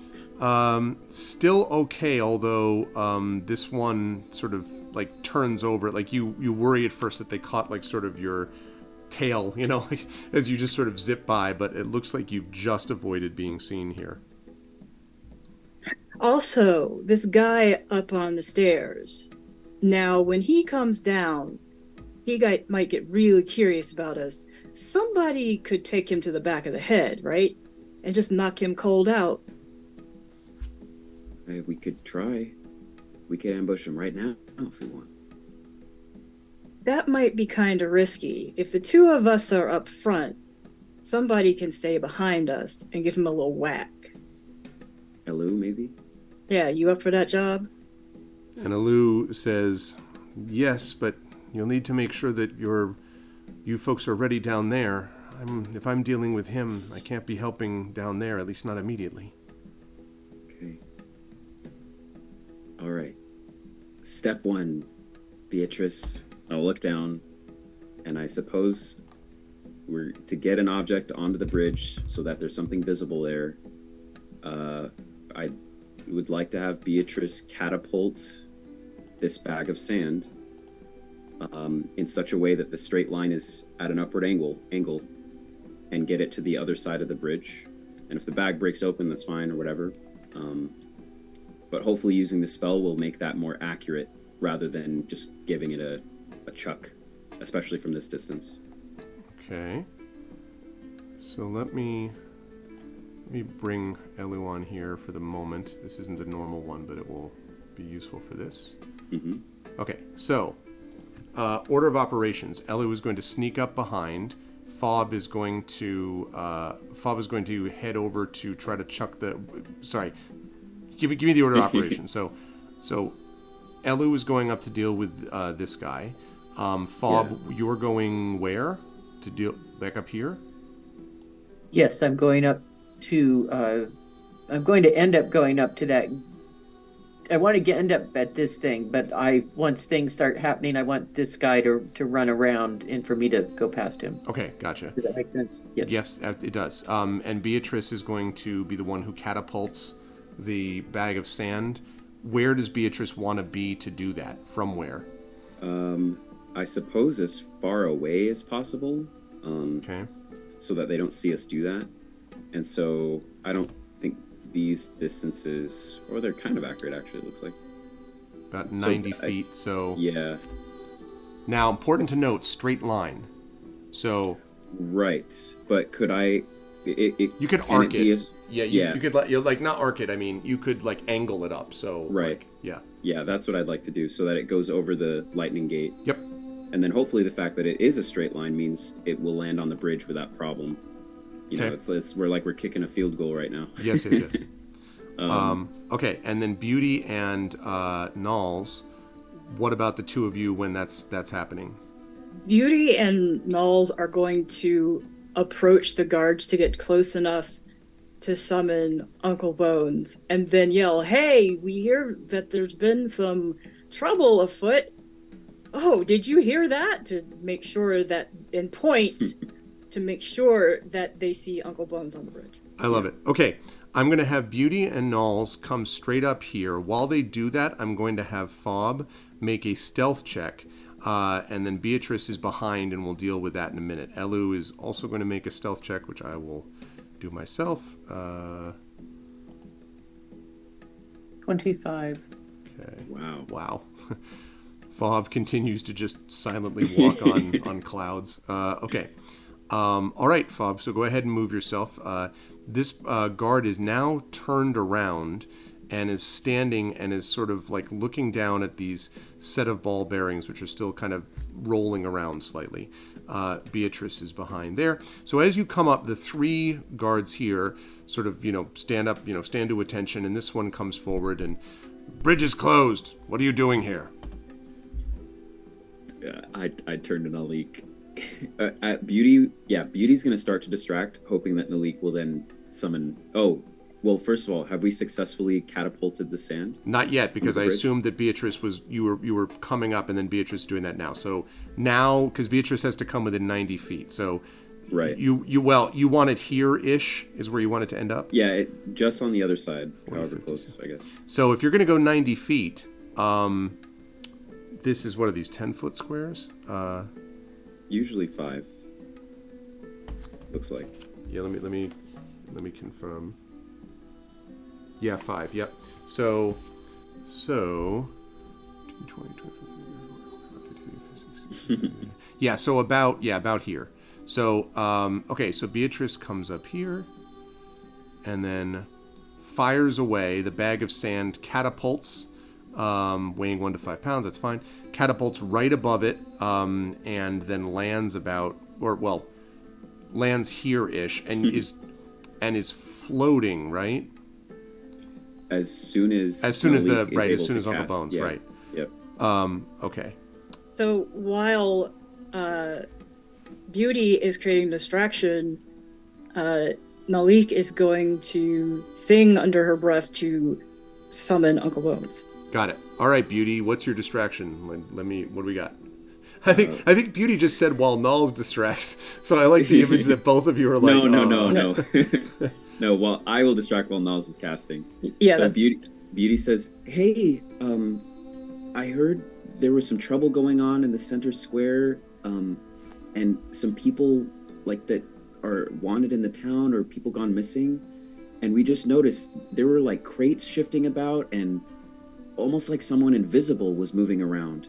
And Beauty will point at the ball bearings, and then as soon as she sees that the bag of sand is lifted up, she would then point to the other side of the bridge or the other side of the gate. Okay. And point it out. So Malik now summons Uncle Bones. Okay. Uncle Bones, I'm calling on you. I want to take a voyage or two. And tells Uncle Bones the plan. The plan. And Uncle Bones is summoned on the other side of the bridge. Okay. Now, what I need from Beauty is a deception check. Lot riding on this, Beauty, to see whether or not this all works. Yeah. Yep. No problem, though. I mean, I'm just, just the success of the whole plan. It's just, Right. it's great. It's awesome. Yeah. It's perfect. It's going to be great. I'm so good at rolling.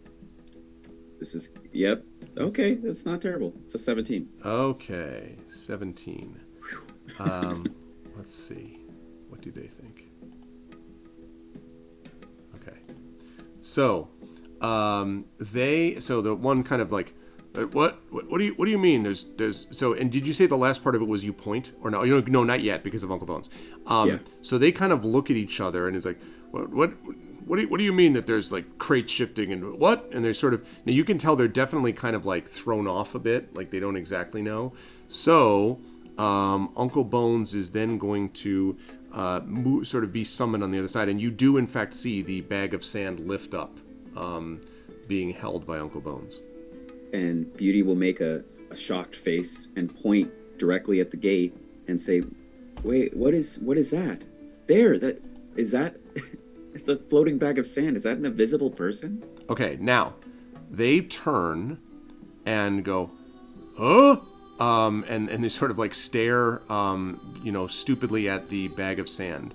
While they do that, Fob, the guard up here, is sort of like kind of looking and then, hey, and is starting to like push, like pat at their belt and starting to like frantically like, huh, and is getting like very agitated, clearly having noticed that they're missing something.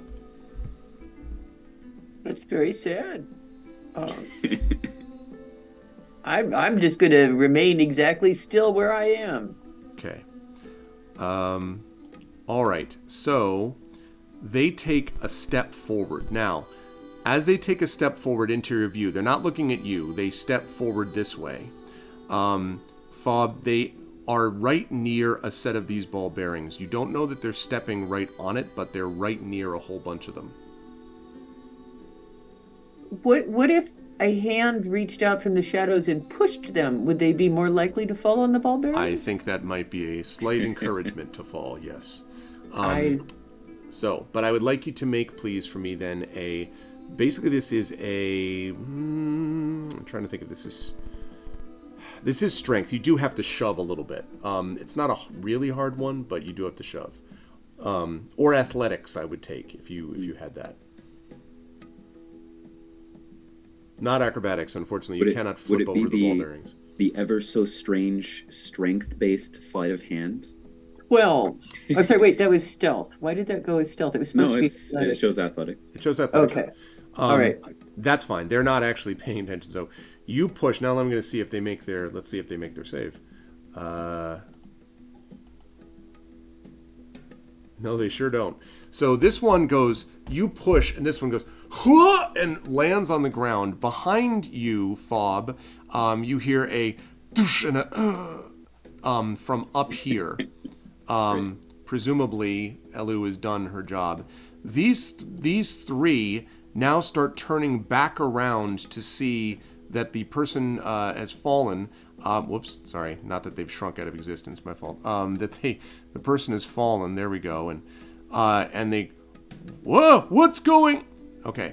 And last but certainly not least, while this is happening, this person steps forward and looks, Fob, in your general direction. You don't know if they've seen anything, but the person on the ground is like, someone pushed me! I swear! Someone pushed me! And I don't have my key! Okay. Was it that ghost on the bridge? Yeah. Did they take your key? Yes. So half of the guards are looking now towards the bridge. The commander is sort of looking again at the person on the ground who is yelling about missing his key. What would what would the party like to do? You're not going to have much time to do it. You're going to get a chance to basically do one thing. One's looking this way, one is looking sort of this way, and the commander is looking at the person on the ground who is yelling about not having a key. So at the moment, the ones by the gate have made no move to deactivate the gate and investigate? They have not. Right now, they seem just sort of confused. Right. Okay. Beauty will kind of turn and raise her eyebrows to Nalik, and Beauty will step forward a little bit and say, "See, it's happening even here. They're invisible. They're on the loose. There's one on the bridge right now. Here, I can help." And he kind of like, you check it out, he says to the one behind. And this one, who is looking that way anyway, nods, puts the key, which you can now see. I would say Knowles probably can see this also because you're looking right at it. That it's definitely a similar pentagonal object into this pillar, and the gate opens. The lightning kind of flows up again to the top, and the guard walks onto the bridge, and this one walks right behind them. Behind him, I should say. Behind her, sorry. This one, though, continues to just sort of step forward, like not, these two are on the bridge, this one is not. Beauty then is going to kind of skirt this way, as if she's like gawking at what the guards are going to do to this invisible ruffian on the bridge, and is going to kind of skirt around. Okay.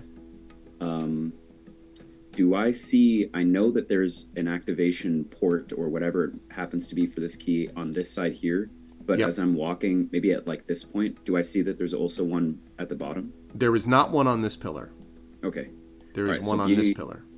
Would then plan to get here and turn the lightning back on. Okay. So, you do that. Knowles, just quickly, what are you doing as you're standing there? I'm going to. I want to try to convince this big guy to head on over there as well.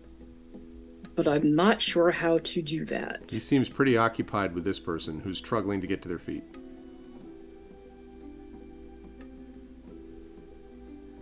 Yeah, Beauty stands there with the key ready, but kind of waits and defers to Nalik to see if Nalik can do it. But you see also Beauty's ready to take the opportunity before it gets any worse. And Fob is still hidden. Fob, right?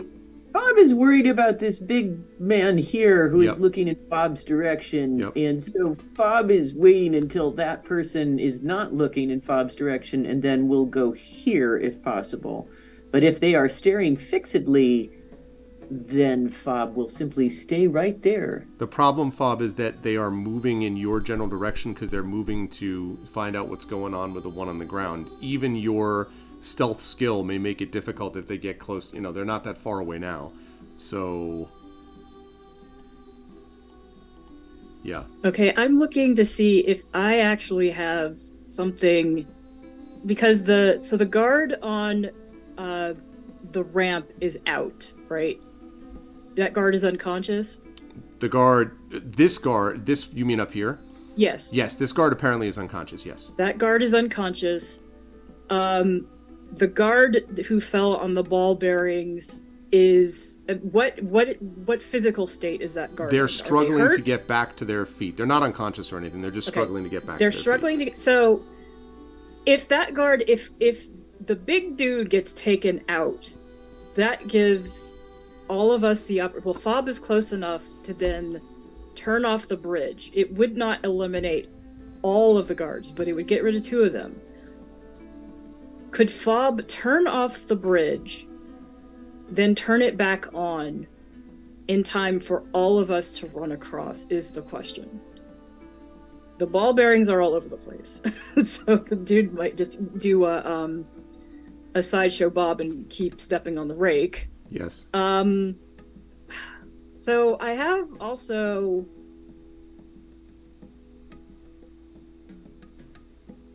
well, no, I don't want to do that. I was thinking of Thunderclap, but that would just make that guard take damage, and then they would know we're hostile. So I'm not doing that. Goodness. This one takes I- another step closer. What I want to do is save Fob's behind at the moment. So I'm gonna Get up! What are you doing down there? speak to this he says. person. Okay. Sir, there's a ghost on the bridge. Do you think the other guards are okay? Well, It looks kind of dangerous. there's no ghost there. I'm sure there's an explanation. They're taking care of it already. It's fine. Listen, What is that thing in the air? What's happening? and he kind of is like sort of looking back and forth, a little bit confused. And this guy, this one on the ground says, "I'm telling you, something pushed me. I was pushed. Someone actually pushed me." And the guy looks back in this direction. So now, let's see.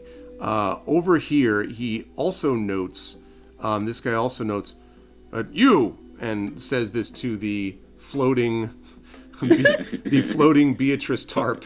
Yeah. What are you doing?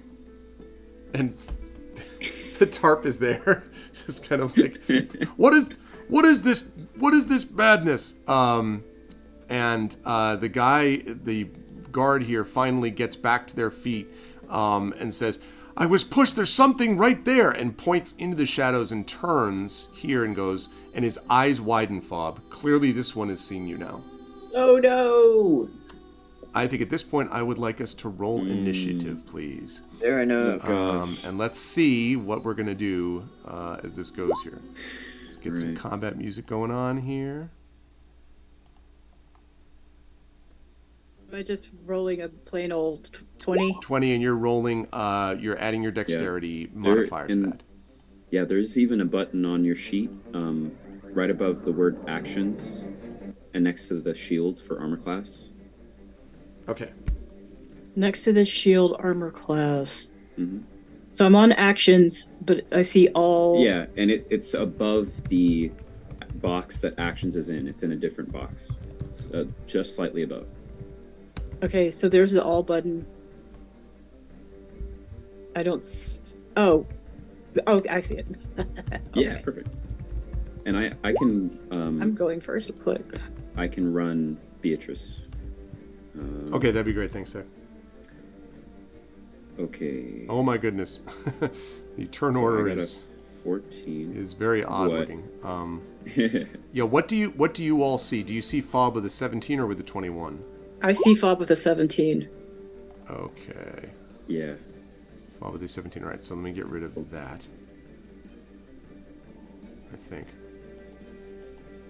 Okay. There's that. Nulls, you have a 4. Yes. Okay.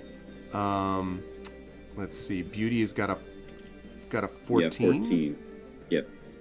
Okay. And then Beatrice, what do we have for Beatrice? An 8.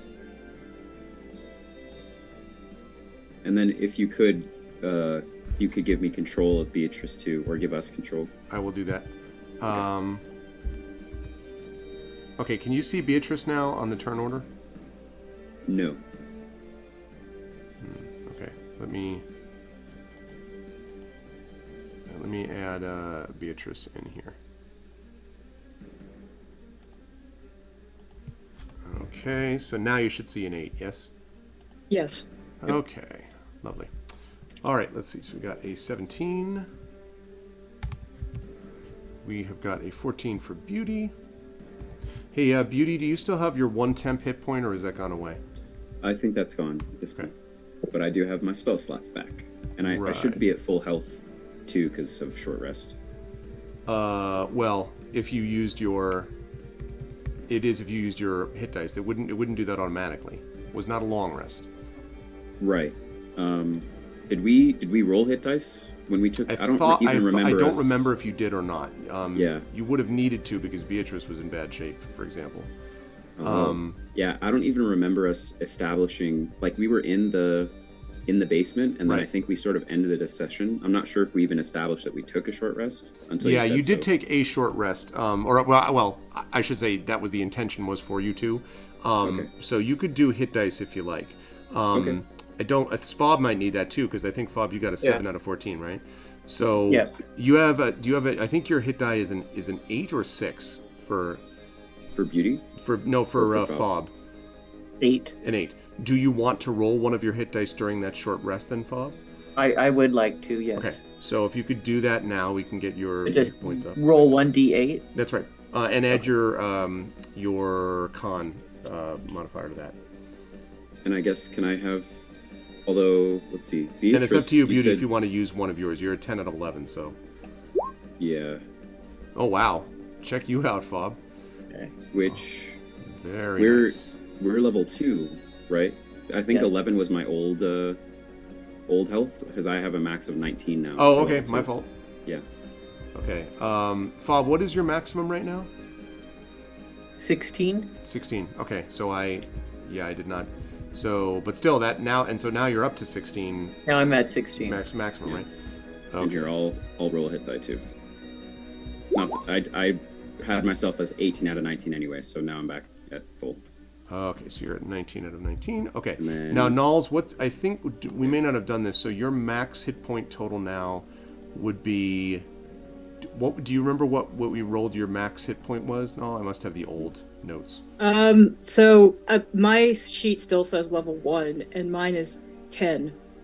Yeah, no, it would be level 2 now because I know you were at least level 2. I don't know how do I switch that? So I could do it real Okay, quick. that hey. It's just a button on D&D. okay. Level 2. so we should have you. I don't think we had. I don't know if we rolled your dice for this. Yeah, 'cause it I don't was- think any of us rolled hit points because I think when we ended. Oh, you were Beast still Fantasy level 1, but characters, we said were you're level done. 2. Yeah, and then we immediately shoved off to Right. sci-fi. So, Okay. Anyway, all right. I think we just took the average for Nalik, Probably. unless we want to roll it. So now for Nalik, it should be 17. Yep. Nalik, if you Refresh if you this. now Yeah. it should be level 2. So Nalik, what I need you to do is to roll a for you as a bard. I think also Or- Was D- Nalik damaged? Yeah, I had originally. Okay. Originally, although maybe not by much actually. No, that's not true. I take that back. No, you weren't. I take that back because you were at 10 already. So you're at 17 out Yeah. of 17. Yeah. But Beatrice was damaged. So if Beatrice is Got it. doing the average, let's see, an artificer Yeah. is either a D6 or a D8. I don't know. Okay. Well, yeah. Here's the funny part too: is like on Johnny's sheet, it says second level artificer, but that their health is still 10. Which is strange. Maybe because Johnny was doing it manually and he hasn't manually gone in and rolled it yet. Right. Okay. Is probably the explanation. Well, let's assume average for now. Okay, cool. I can change that real quick, and then I'll have them roll a hit die as well. Sounds good. Perfect. Okay. So While Yeah, you're doing for an that, I'm gonna roll artificer- initiative for these people. okay, it's what is it for an artificer? Let me look. Okay. It's a D8. Okay. So average is 5, 6. Okay, so Beatrice will be at 16 out of 16, I suppose, assuming that they spend however many hit die they need. Do you want me to? That's roll up to them? you. Since you're Jaegering them today, that's your Yeah. call, honestly. Johnny had himself at full health, so I'm not sure how damaged they were. They had been quite. They were at 1 out of 10, is what I had. Oh, okay. So- All right. Yeah, I'll roll hit dice then. Okay, give me a second. All right, so there's that. Okay, I'll roll both d8s.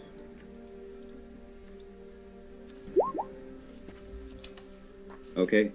Yeah, I think plus their con that heals them up to 16 exactly, which is their max. There we go. Okay. All right. So 16 out of 16. Okay. And let's see. That would be this one. Okay, so. All right, so that's.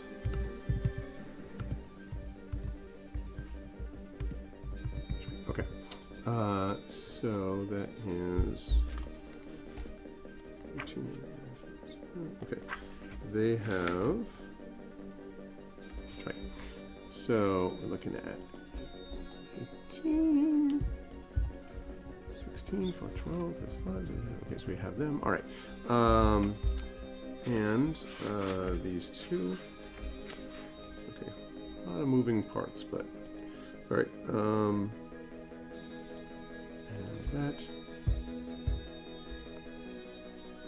Okay. And last but certainly not least. Okay. Right, lovely. All right, so... All right, the first to act, actually, both Fob... Let's see, so... okay, Fob has got the 17, and... Right, Niles has got the 4, Beauty's got the 14, Beatrice has got the 10. So let's put you folks up here on my sheet. And let's put these two up here. Okay. All right. So first to act here is going to be the acolytes here, the ones who are standing up near the controls. Well, one of them is not going to act; they are going to remain unconscious up on the platform. But the other ones here are in fact going to act. Let me actually move this over here and shrink this a bit because, yeah, let's drop that just a bit. We don't need. Okay, that should be okay, I think. All right.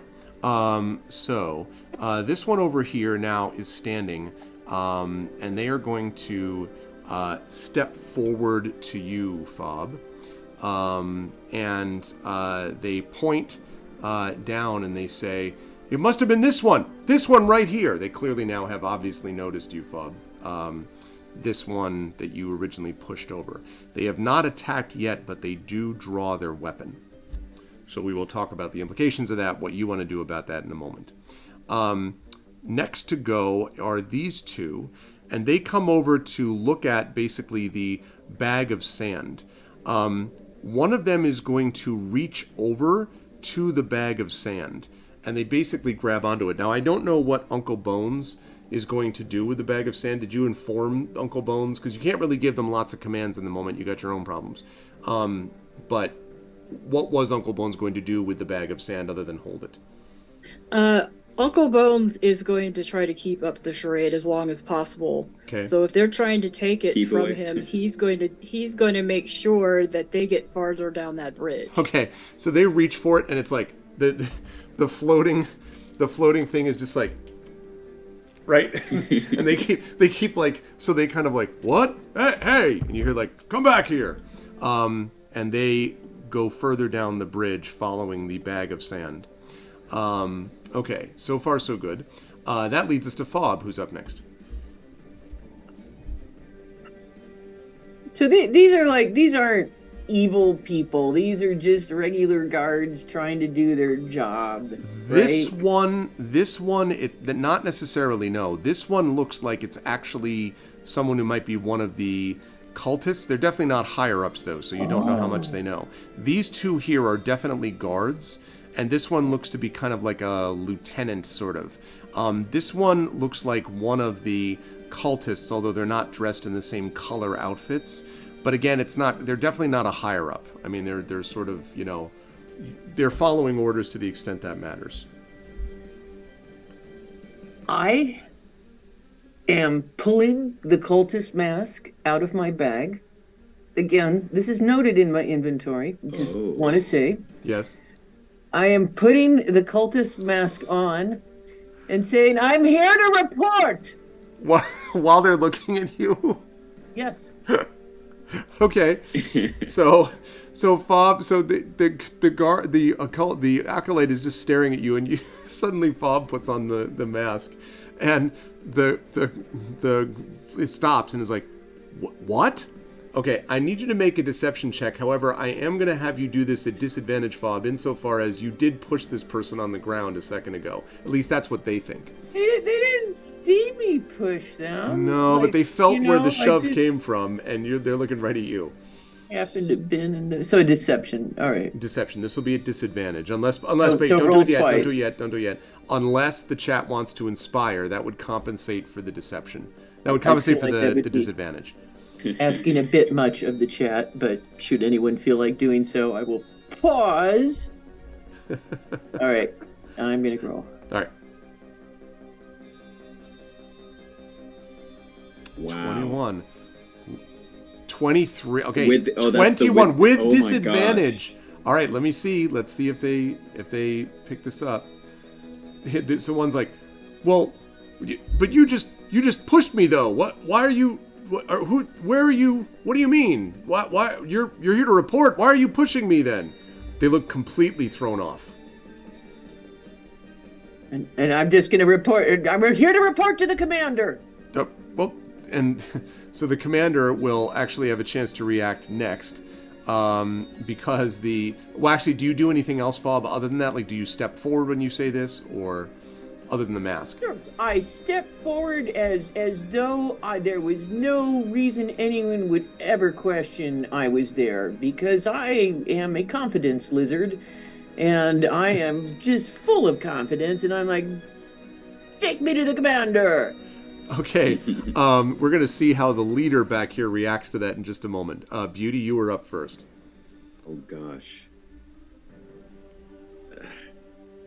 Now Beauty is down a spiral of possibilities of if Fob is able to sell this well enough that we could get an escort even across the bridge. Though she doubts somehow that will end up happening. Just to keep things safe, because otherwise it might be too much. Beauty is going to make it a point to use this key to activate the lightning gate. Okay.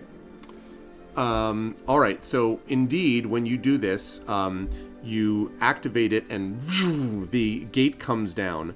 The two soldiers that are heading, the two guards, have not noticed yet because they're following this, moving like thing as it backs up. So they haven't noticed yet. So now the gate is back down again. Okay. And would that have been my action? No, I think you can do that as a minor, not a minor, that's essentially it's a small. Yeah, you can do that just sort of as it is. Okay, cool. Okay. I'll. Question is now what? Yeah. Do we? Yeah, I think Beauty. We kind of have the drop, so might as well take it. The diplomacy only gets us so far. So Beauty is going to cast Frostbite on the commander. Okay. I will link customarily. Causing numbing frost to form on a creature within 60 feet. Has to make a Constitution save as I hold out my hand and whisper "sorry" as the verbal component. Okay. And this so you're again, this numbing frost appears, and there's this sort of like and then the leader sort of whirls around dramatically, and the cloak that they're wearing, the cape really that they're wearing, like throws off the frost, okay. and stares at you. Is like, "What are you doing there? And why is this gate down? What intruders?" And basically, shouts. Is sort of shouting. Beauty, you have a chance to move, and then the leader is actually going to be going next. Okay, I will. If turning on the gate was kind of like a free action, then I'll use a bonus action to do Hexblade's Curse on the commander. I am going to say that it was a bonus action, not a free action, okay. to do that. You did have to do something, so I'm going to say that was a bonus action. Okay, so then I won't do that. I'll move. Here's a question. Do I see one of those keys on the waist of the commander? You do. Okay. I will stand firmly right in front of the keyhole. Right where I am. And all right, so this one, having sort of seen what it was that was happening, steps forward towards you and basically draws forth what essentially looks like a electrified spear, more or less. Glowing blue energy on the head of the spear, and will thrust it in your general direction. Awesome.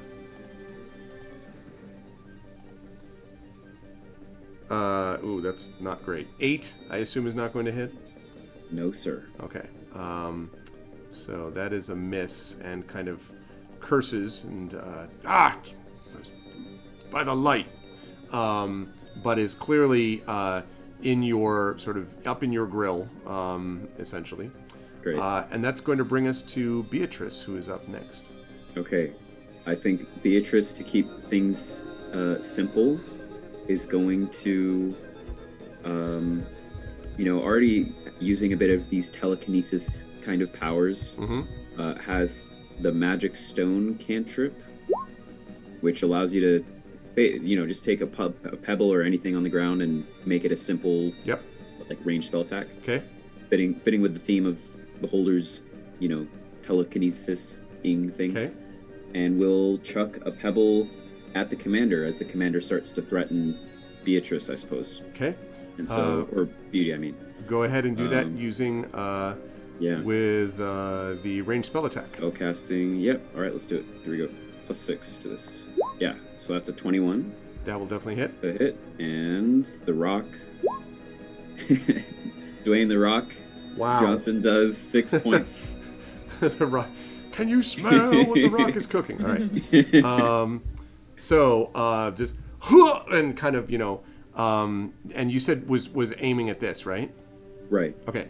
So 5, 10, 15. Yeah, that's fine. So kind of staggers forward almost into you, Beauty, and then sort of turns halfway and yells, "Get over here, you!" and sort of yells at the guards, who start to turn around. But that's as much as the leader is able to do. Does not knock them over, but that was nice. Yeah. Good stuff. Cool. Is Beatrice moving? I think Beatrice is fine where they are, although I still can't move them yet. Rudnell has pointed out that is the People's Pebble, a very effective signature move for those of you who know the rock. Okay, good stuff. Nulls, you are up. What would you like to do? I'm not within 5 feet of anyone, am I? Not at the moment. Okay. Actually, let me move you to an actual space. There you go. Okay. So, the guards on the bridge are returning, correct? Yeah, they just started to turn, so they will be presumably Okay. returning next. They'll try to, but they're just starting to turn. So, I have the thunderclap spell, but I can only hit people within 5 feet. Is that correct? You mean are you talking about Thunder Wave? Thunderclap. Thunderclap.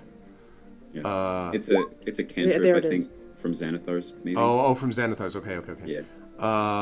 Burst of ba. No, that's, can be heard up to 100 feet away. Right, but it also does damage. It does do damage, but it's also note that it's going to be anybody. Each creature within range other than you. Yeah. So what does it say that the range is? It's 100, so it can be heard within 100 feet.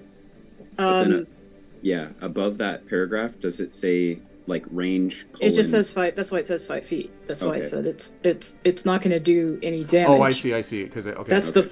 what I was thinking of doing is, well, I would really like to damage that big boy, but I can't. Could run up to the big boy and thunderclap him. Well, but can I get to him in one turn? Sure, you're 20 feet away from them. Okay, so what I'm going to do is run up to him. That thunderous noise is going to be heard by the guards. Right. And then I can scream, "Did that ghost make that sound too?" So they'll keep going after they'll go back in the opposite direction. Fair enough. So I'm going to kind of act like I'm not casting the spell. Okay. Okay, so I guess I'm going to move up, right? Okay. Yep. And now I'm going to cast Thunderclap, Okay. which is heard. What was that? Oh my god, that ghost cast spells too? What? And sort of turns to you, and then you do this this thing. All right, so he has to make a con saving throw. Let's see. Okay. So this person's con has been working out for them. To sort of like, it kind of like puts his hand up to his ear, but does not take damage. They made their save. But I'm going to ask you to make a deception roll for me, Knowles. We're going to see whether or not you convince him, or whether there is any convincing going on with him. Oh, well, I guess so. Exactly, proximate. I definitely didn't cast that spell I just cast. Okay, let's see. That's 23, huh? Deception points are on point. And he's like, What are you talking about? You get away from there! And sort of like turns back.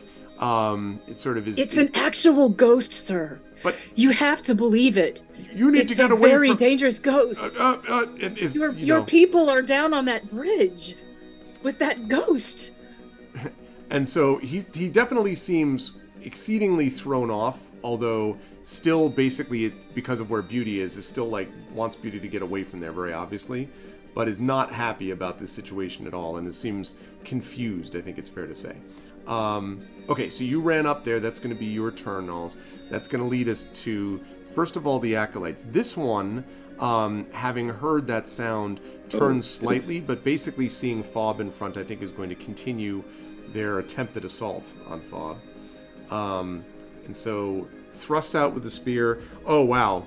I guess they needed the measure of it for a moment because they hit you quite hard, by which I mean critically hit. Oh, no. So let's see. That means you are going to take here. You are going to take Fob 7 points of damage, piercing damage, as you are pierced by this spear. And I also need you to make for me, please, a Constitution saving throw as you were hit by this thing. Didn't Fob deceive? And isn't Fob a cultist? Fob is. Oh wait, I'm sorry. I take that back. You're 100% right. Yes, I forgot. That's right. Never mind. I forgot that you had put the mask on. That was designed to throw them off. So never mind. He does not do that. Instead, what he's going to do is, because of having heard that, he's going to go back to the obvious threat because this guy called him. So as he's moving away, Fob, you could take an opportunity attack as he moves away from you. That's up to you. You don't have to, but you're muted, I think, Cap. Oh, sorry. No, I'm not muted. I'm just kind of decide. Yeah, that would get rid of your deception, but would be effective maybe. Yeah, I think I'm gonna. This guy is turning away, and I'm going to stab him with a sword and then bite him as a bonus action. All right, let's make that happen. Okay, so go ahead and do 26. Your... Wow, oh well, that hits I rolled that's a lot of hit. Natural 20. That nice. You rolled I that critical hit. Yeah. Well, let's talk about that critical hit then. That is a critical. Oh, I went the wrong way. Okay, that is a critical hit. So max damage. What is your max damage on this? 8. 8. Okay, that was. Oh wait, no. Sorry. 10. Oh, 10. Yeah. You will be happy to know that you stabbed that guy through the throat. Wow. So he's like, all right, turns around, like just fall, just gosh. absolutely obliterated. Thank you for the resub, Wayman Wolf. Thank you. 44 months of support. Thank you. Nice. At tier 2 as well. Thank you so much. All right. Yeah, you absolutely wiped that guy out. And the interesting thing is that no one notices yet because this guy's unconscious. This guy is still facing Beauty, albeit confused by Knowles. And these two only now are going. But they are going to see the slumped dead body of the guard in front of you. I'm going to yell, "Intruders! They just killed this guy!" Okay. This guy. Yeah, all right. This group's going great. We're just going to gaslight our way to victory. Yeah, I mean, really, yeah. It's the greatest spell of all. Elu, by this point, has made her way down. Okay, now the guards. So the guards have turned, and they head all the way back to the gate. They have decided, apparently, they've been given further orders, apparently, Null, so they're no longer paying attention to the follow the bobbing thing on the string thing. And they are back in front of the gate, but of course they can't get through. So they yell, Gotta open the gate! Open the gate, Commander! And then, open the gate! The ghost is controlling the gate!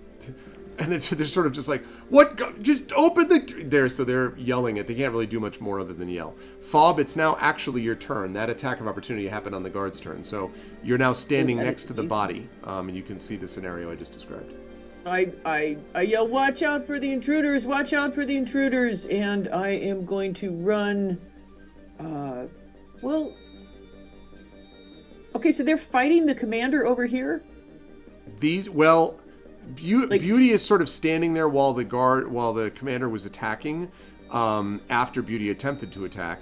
Nulls is trying to yell something about a ghost at the commander's back, and so it's not clear that they're attacking yet exactly. They're attacking Beauty, and that's enough for me. Right. I'm gonna just come over and smack them. Okay. All right, go ahead and make your attack. I'm going to give this to you at advantage because I think you got multiple people confusing the commander at the moment. Wow. And that sneak attack too. Right? Well, oh my god. Good gravy. Bob MVP. I mean, okay, so nice. Oh my max gosh. damage plus the sneak attack damage. So what's max sneak attack damage here? 1d6, I think. So you do 16 damage is what you're talking about? Oh my god. Yes. Okay, so you just obliterate the leader, basically. So Beauty has this moment of just standing there, and then the guard, the one being like, "You've got to," and then just stabbed and slumps over, and the guards now behind the gate start screaming and jumping up and down, having seen this. They were right next to it, and they begin to turn away. You don't know from what, but... Oh, no. All right, good stuff, Fob. Beauty, you are up next. Right. How long is this bridge? It is quite far. It's probably about... Let's see. Fairly far in the distance. A couple 100 feet, anyway. A couple 100. Oh, gosh. Okay. Yeah. So... It was 2 nat 20s in a row, Drew, yes. Wow. That is what we just saw, yes. Wait, Okay. we still have the key to turn the bridge off. Yeah, yep. I'm guessing it's the haircut that did it. So Beauty's going to yell at them as they turn, and I suppose she guesses they're going to start running to reach the other side. And Beauty will say, "Hold on, wait, think. You don't think we're going to just deactivate the bridge? Your chance at living is close to this gate, not the other one." And she's going to try to persuade them not to turn and run. Make a persuasion check for me. You're going to do this at disadvantage. They did just see your party wipe out their leader. Certainly true. All right. What if I tack a charmed person onto that? Could I do so? Or attempt? Well, try not to murder them. If you charm... Because I guess, I don't know. Can I yell that out as speaking and then cast Charm Person additionally? Probably. That's probably what you're doing. In that case, you can't really persuade. In that case, you're just trying to charm one of them. That is your charm. You can't charm two, obviously. Yeah. You know what? Let's just persuade for now. And Although, then if it gets worse, we'll... I will say what Radisea says in chat is not a terrible idea, although not at advantage. You could try to intimidate as well, because this clearly sort of fits. That would not be a charm person, though. I mean, like, you either could persuade, you can intimidate, or you can charm.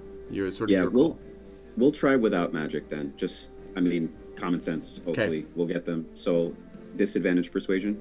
I would say that, or. I would allow you to intimidate at normal, like you can just intimidate or persuade at disadvantage. Intimidate's probably a little bit of a harder DC, but so that's what it is. Persuade is a lower DC, but at disadvantage. Intimidate's a higher DC, but just normal. Okay, Beauty's very persuasive, so I'm gonna take the disadvantage. Okay, and see what we get. Ooh, okay, so that's still an 11. Plus 3 plus 8. What is this 2d20 kit? What on earth is that? That's how it calculates what it's done. So on my screen it rolled a 17 and a 3. Okay. And then plus 8 to the 3, so 11. All right, so 8.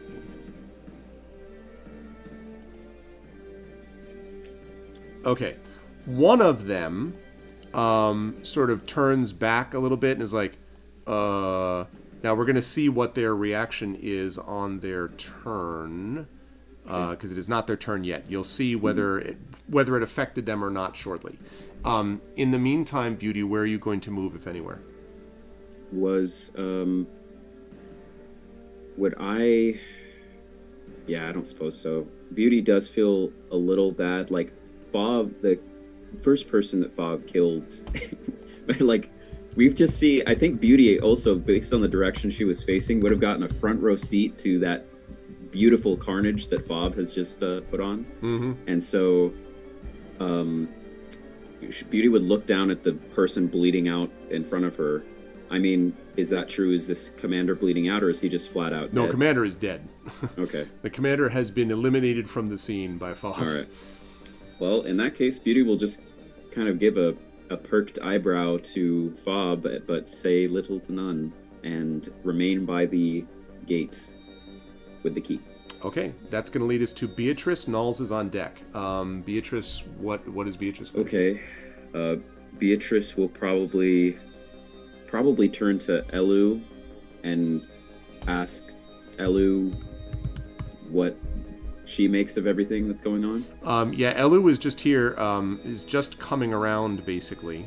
Elu's going to be going after Nulls is, but Elu basically is like, sort of, Elu says, this isn't going to last. We need to get across that bridge and stop them. All right. I think then Beatrice would float on over. That's the one perk about being a beholder. Doesn't have to, step through the blood. Correct. On the ground. And or no the ball bearing bearings. problem. Yeah. So we'll hover over to the controls for the bridge. Oh, let me give you control of that. Also, I know I said I was going to do. Okay. And hold. I suppose we're not in immediate danger right now, so Beatrice will just, I guess, wait. You have control next now, to the by the bridge. way. Like there? Yeah. Okay. All right. That's going to lead us to Nulls. And Nulls, you are... it's your turn. You're up. Nulls turns to Fob first and foremost and says, Bob ain't never making you mad. And then Nulls is going to go to the other side of the gate, Okay. over here, and said, if those guards don't choose wisely, Bob is going to be time to turn off that bridge. Okay. What are they doing at the moment? You're going to find out in a second because they go next. So, Okay. You don't know yet. And you could theoretically, if you wanted to, you could hold an action if you're taking one null. So you could be like, if they do this, I do this. So you could do something like that if you wish. Okay, well, if they manage to get through the gate somehow, or they attack, I will hold an action to attack back. Okay. Very unlikely they can get through the gate at the moment, but we'll see what they go in the other way.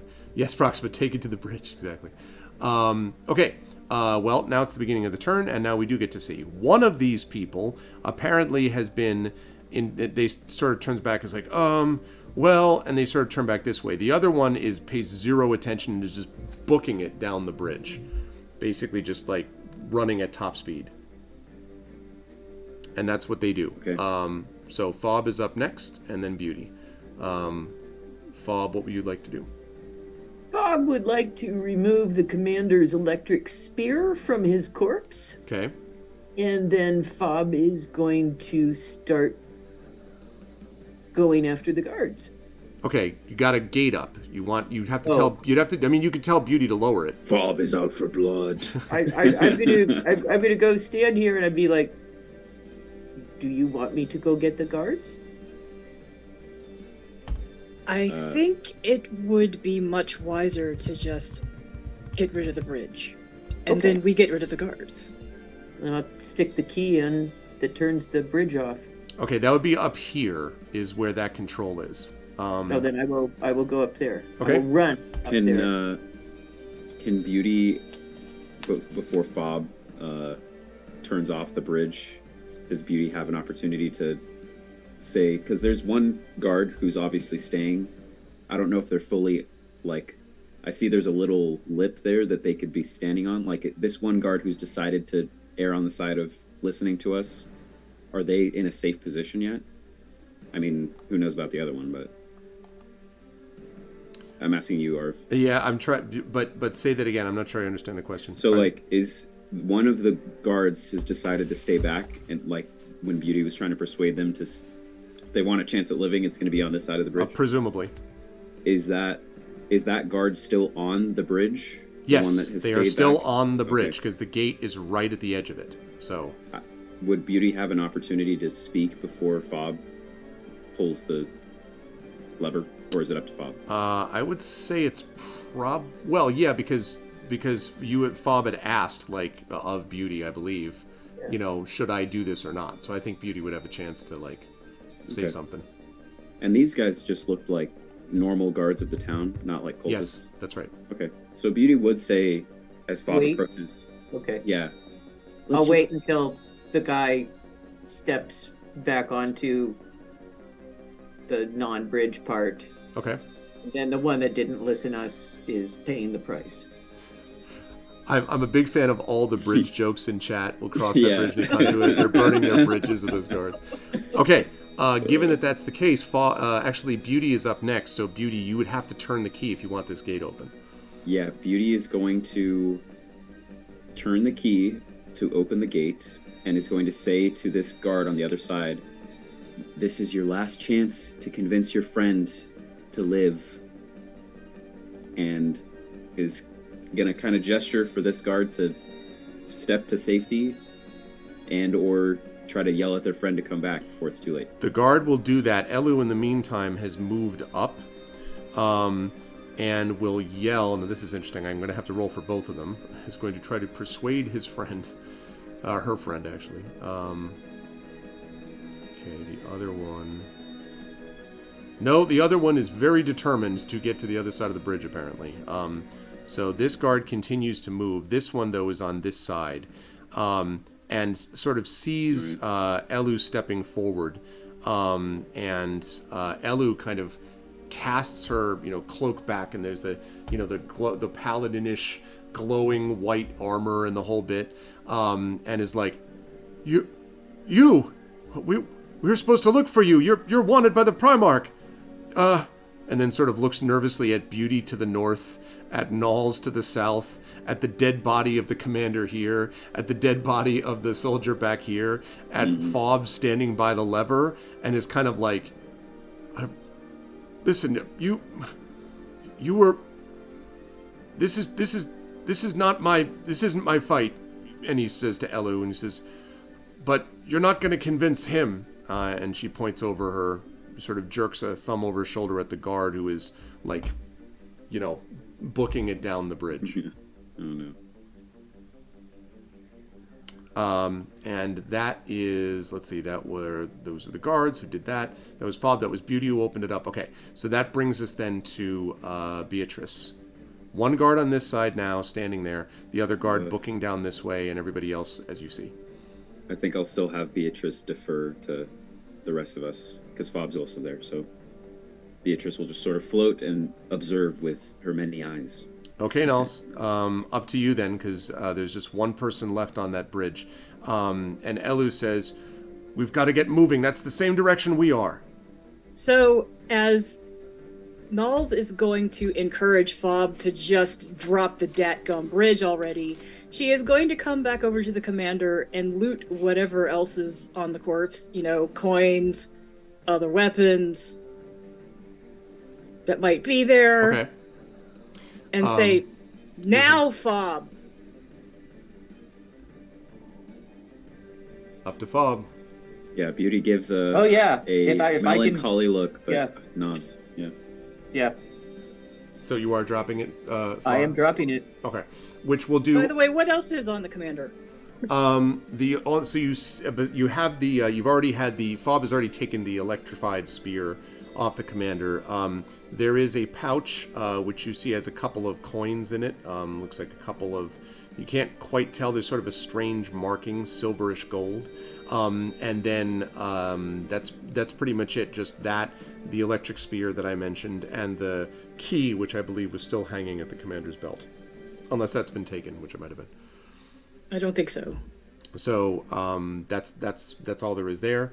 Okay, so there is a vroom, and you all have this moment, and I think probably Null sees this, maybe Beauty, as you turn around, the experience of the bridge going like this way.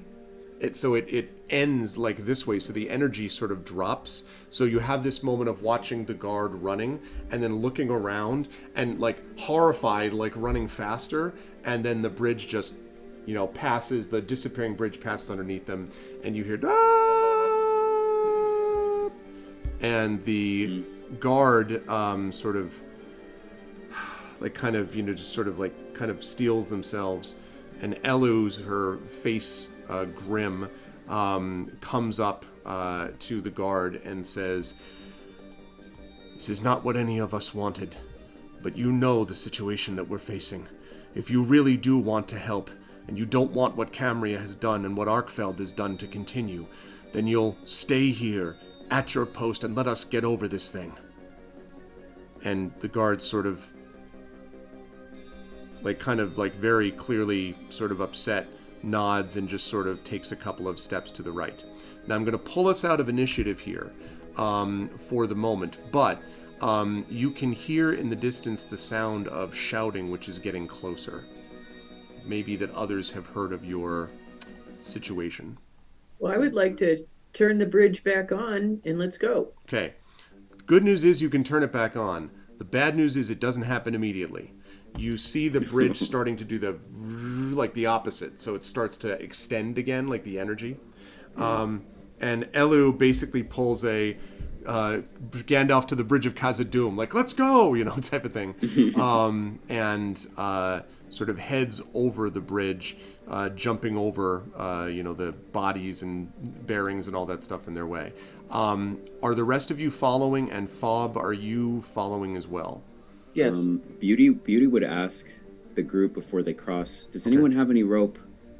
Any rope? Anyone?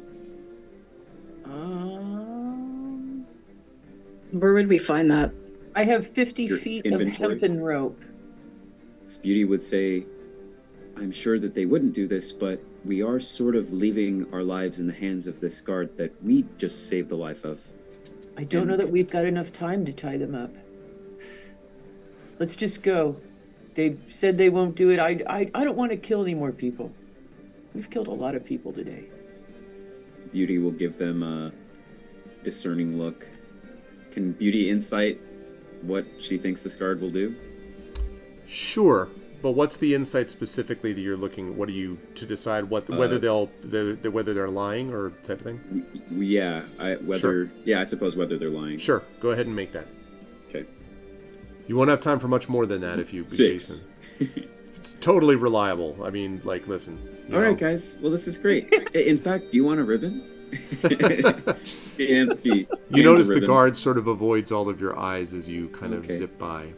Sorry. And yeah. We gotta I'll run. Okay. Okay.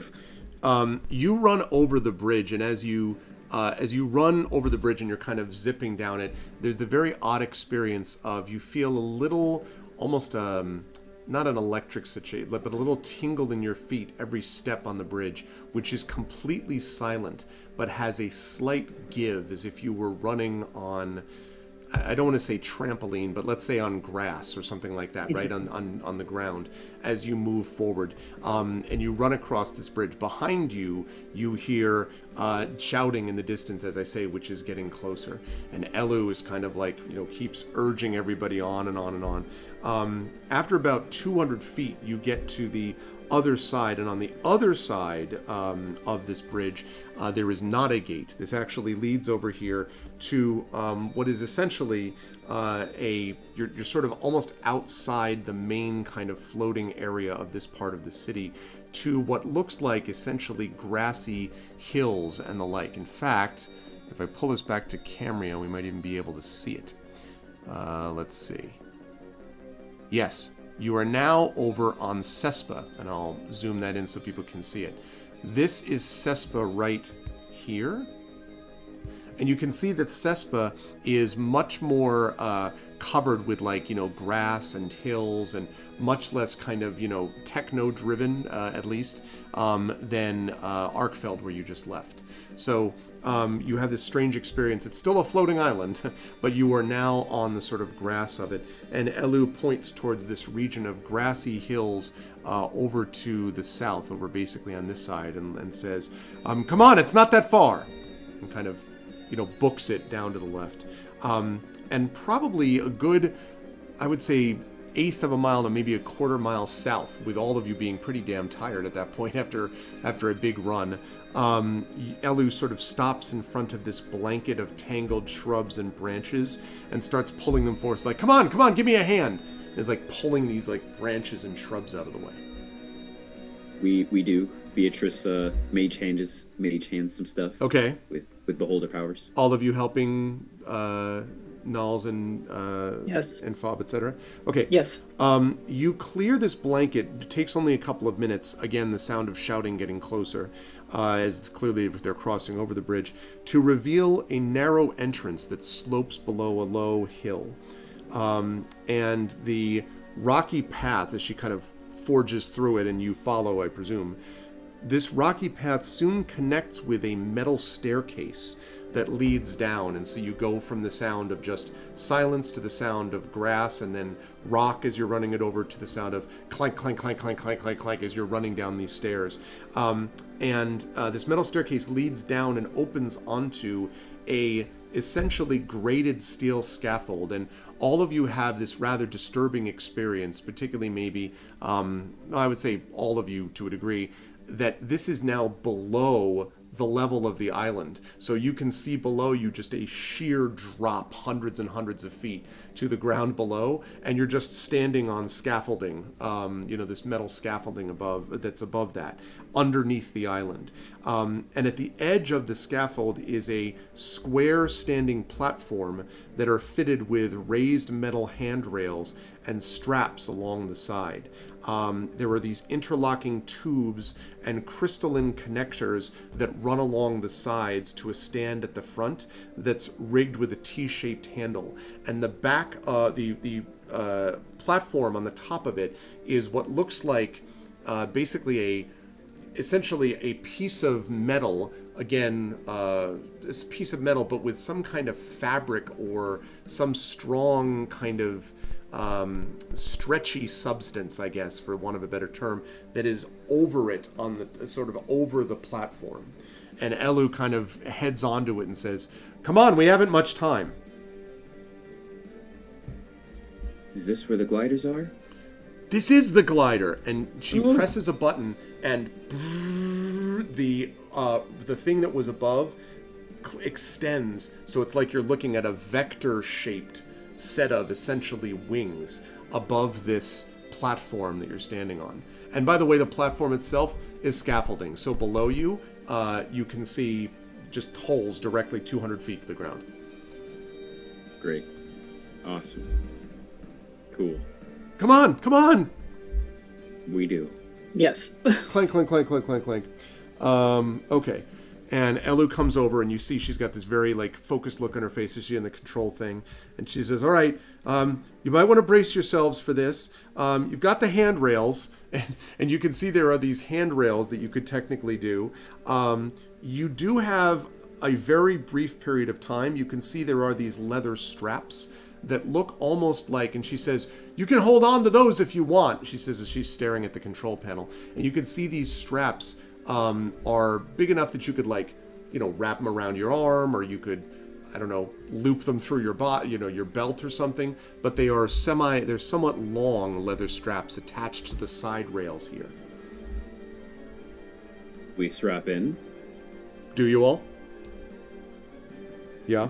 Okay. Yes. Including Beatrice somehow puts all the eye raise the tentacles in. Okay. And as you look up, you hear the shouting as several people you see now clanking down the staircase. and it looks like more of these cultists in particular in front. And there, they can't escape. And Elu yanks the lever, and you all, as this thing pitches forward, and for a moment, there's this horrifying moment where you feel your stomachs drop out from under you as it just drops about 5 to 10 feet underneath the scaffolding, and then sort of there's a jerk and begins to sort of fly down. And Elu says, "See, there's no problem." And the thing kind of lurches left. She's like, when I tried this the one time before, and it jerks back right, it was pretty stable, and jerks back to the left again. It's kind of, sort of floating back, but every time you feel yourselves like, as you go. I would like you all please to make perception checks for me, please.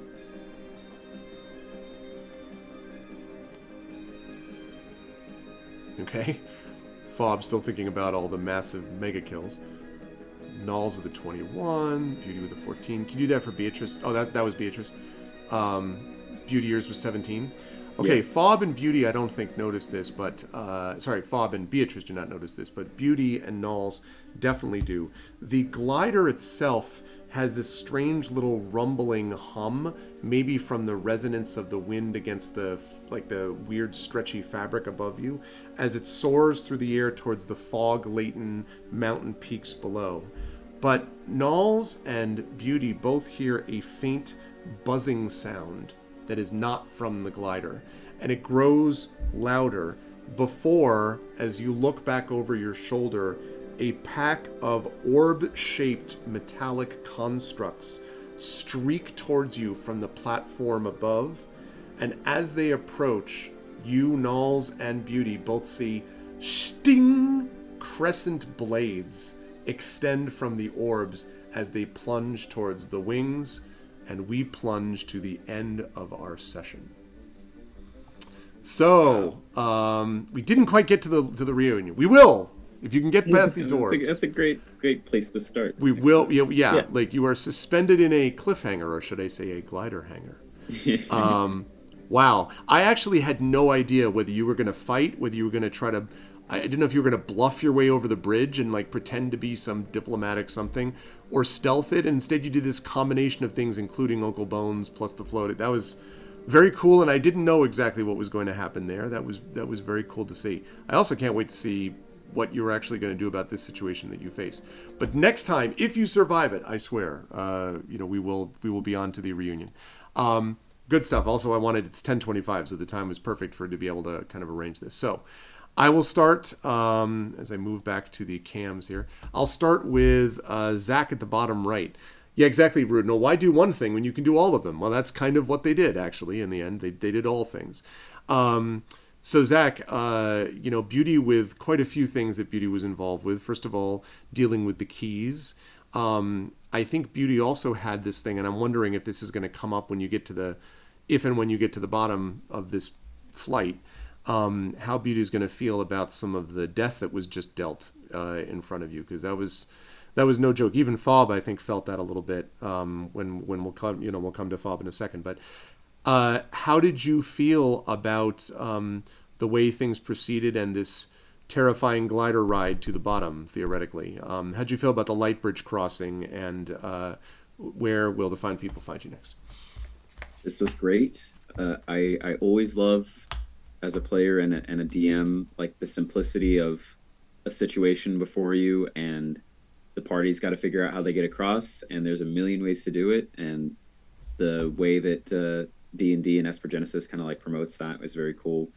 Beauty is like I've said before, last game I played, or last campaign I played a robot star sniper mercenary who had no compunctions at all about attacking people if necessary or whatever, but Beauty has a bit more empathy, I would say, and so it will be interesting to see the ramifications of that, or how that affects everything. But ultimately, it was cool to see. Let me just shout out one more time, Fob MVP. Oh man, most valuable lizard. Well, give yourself a hand for remembering that Fob had the mask on. Oh yeah, that I would have figured that out in like 2 turns, and then I would have, But yes, that was yes.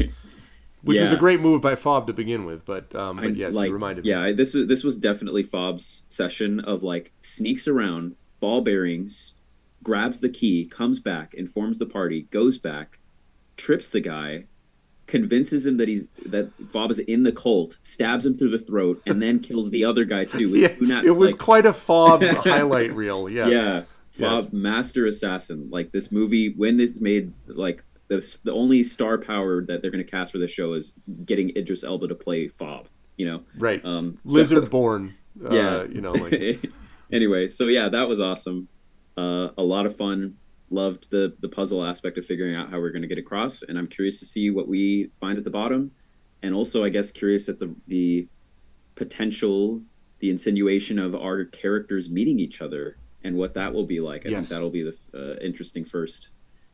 which I So, yeah. guarantee will occur if you survive this flight. Yeah. Because So yeah, a lot of fun. The fine people will find me on this channel again for this, of course, twice a month, or usually twice a month. And then also this upcoming Tuesday for our vocalists, where, as was mentioned before, I am the grizzled veteran of the Our Vocalist now, as we continue to voice characters in Citizen Sleeper, which is a gritty sci-fi, lots of cool sci-fi elements there. yeah. And on my own channel occasionally, where I highlight a Minecraft roleplay server called Lord of the Craft, and D&D, all over the place. So yeah, lots of fun. Thank you. Good stuff. Thank you, Zach. Good work today. Moving right over, yeah, Kat. I mean, wow. Fob had a hell of a session. Because the thing is, like, I expected that Fob might try to do some of the stealth thing, which made sense. I was not expecting the ball bearings. And then when the guard stepped forward and you were able to push, then because everyone else had done this distraction thing, what you all did very well was you did not take this on as a 1 versus 5, or, whatever, 4 versus 5. You basically just confused the hell out of them for long enough that everyone got picked off. And then on top of it, you just decided to, like, roll 2 crits in a row. That also didn't hurt. Where you're just like death and death. And I was like, well, damn, good gravy. So this was a lot, Fob, and I was this is a lot for Fob, and I was really interested, Kat, in your reaction at the end. That Fob's reaction to, like, saying I killed a lot of people today. I was really struck by that. I don't know if that means that Fob is going to be like thinking through what that means and if that has implications later or not. But I just thought that was really neat too. So yeah, MVL, like, that was most valuable lizard for sure. Like, super impressive. How did you feel about today's session? Where will the fine folks find you next? Well, I had a blast because I was rolling well, and Yeah. then always was a good time then. But no, I just think that was a lot of fun, and I didn't expect Fob to be that deadly, and Oh I my think that's God. going to be a really interesting moment because Fob is not a real killer. Fob is more of a trickster, and so to have killed 2 people that quickly is, I think, going to be a psychological big blow. Yeah. But just lots of fun. I love Mr. Bones out there with his bag of sand and This thing all was of it, great, yeah. just like the intruders and the invisible people. And I think that was just a ton of fun. And good call on the mask too, Kat, by the way. That was a good call. Yeah. I didn't Why think you it would keep work, but Inventory. yeah. Where will you find me? You'll certainly find me here again. And if you are interested, if you're one of the people that follow the Gauntlet, I've been over there playing Apocalypse Keys, where we are all monsters. Which Yep. is a lot. That's good stuff. Man, Apocalypse Keys is all over the place. We've been doing some of that. Speculate is going to be doing this whole thing with it. And yeah, Apocalypse Keys is where it's at right now. But thank you, Kat. Great stuff. And I look forward. I seriously can't wait to see these sessions resume next month because I want to see what happens. And I know that Zach has to head out because it is 10:30. Thank you, Zach. Always a pleasure. Last but certainly not least, because Johnny is not with us, we will be back. He's not feeling well tonight, but he'll rejoin us next month. So Toya, first of all, yes, very good work with Uncle Bones again. And I did love the constant sight gag of this doing this thing. But again, it got those 2 guards out of the equation for a while, so that then when they turn back around, that was that. By that point, the gate was already closed and all that other stuff. So, and then you were able to, react on that basis.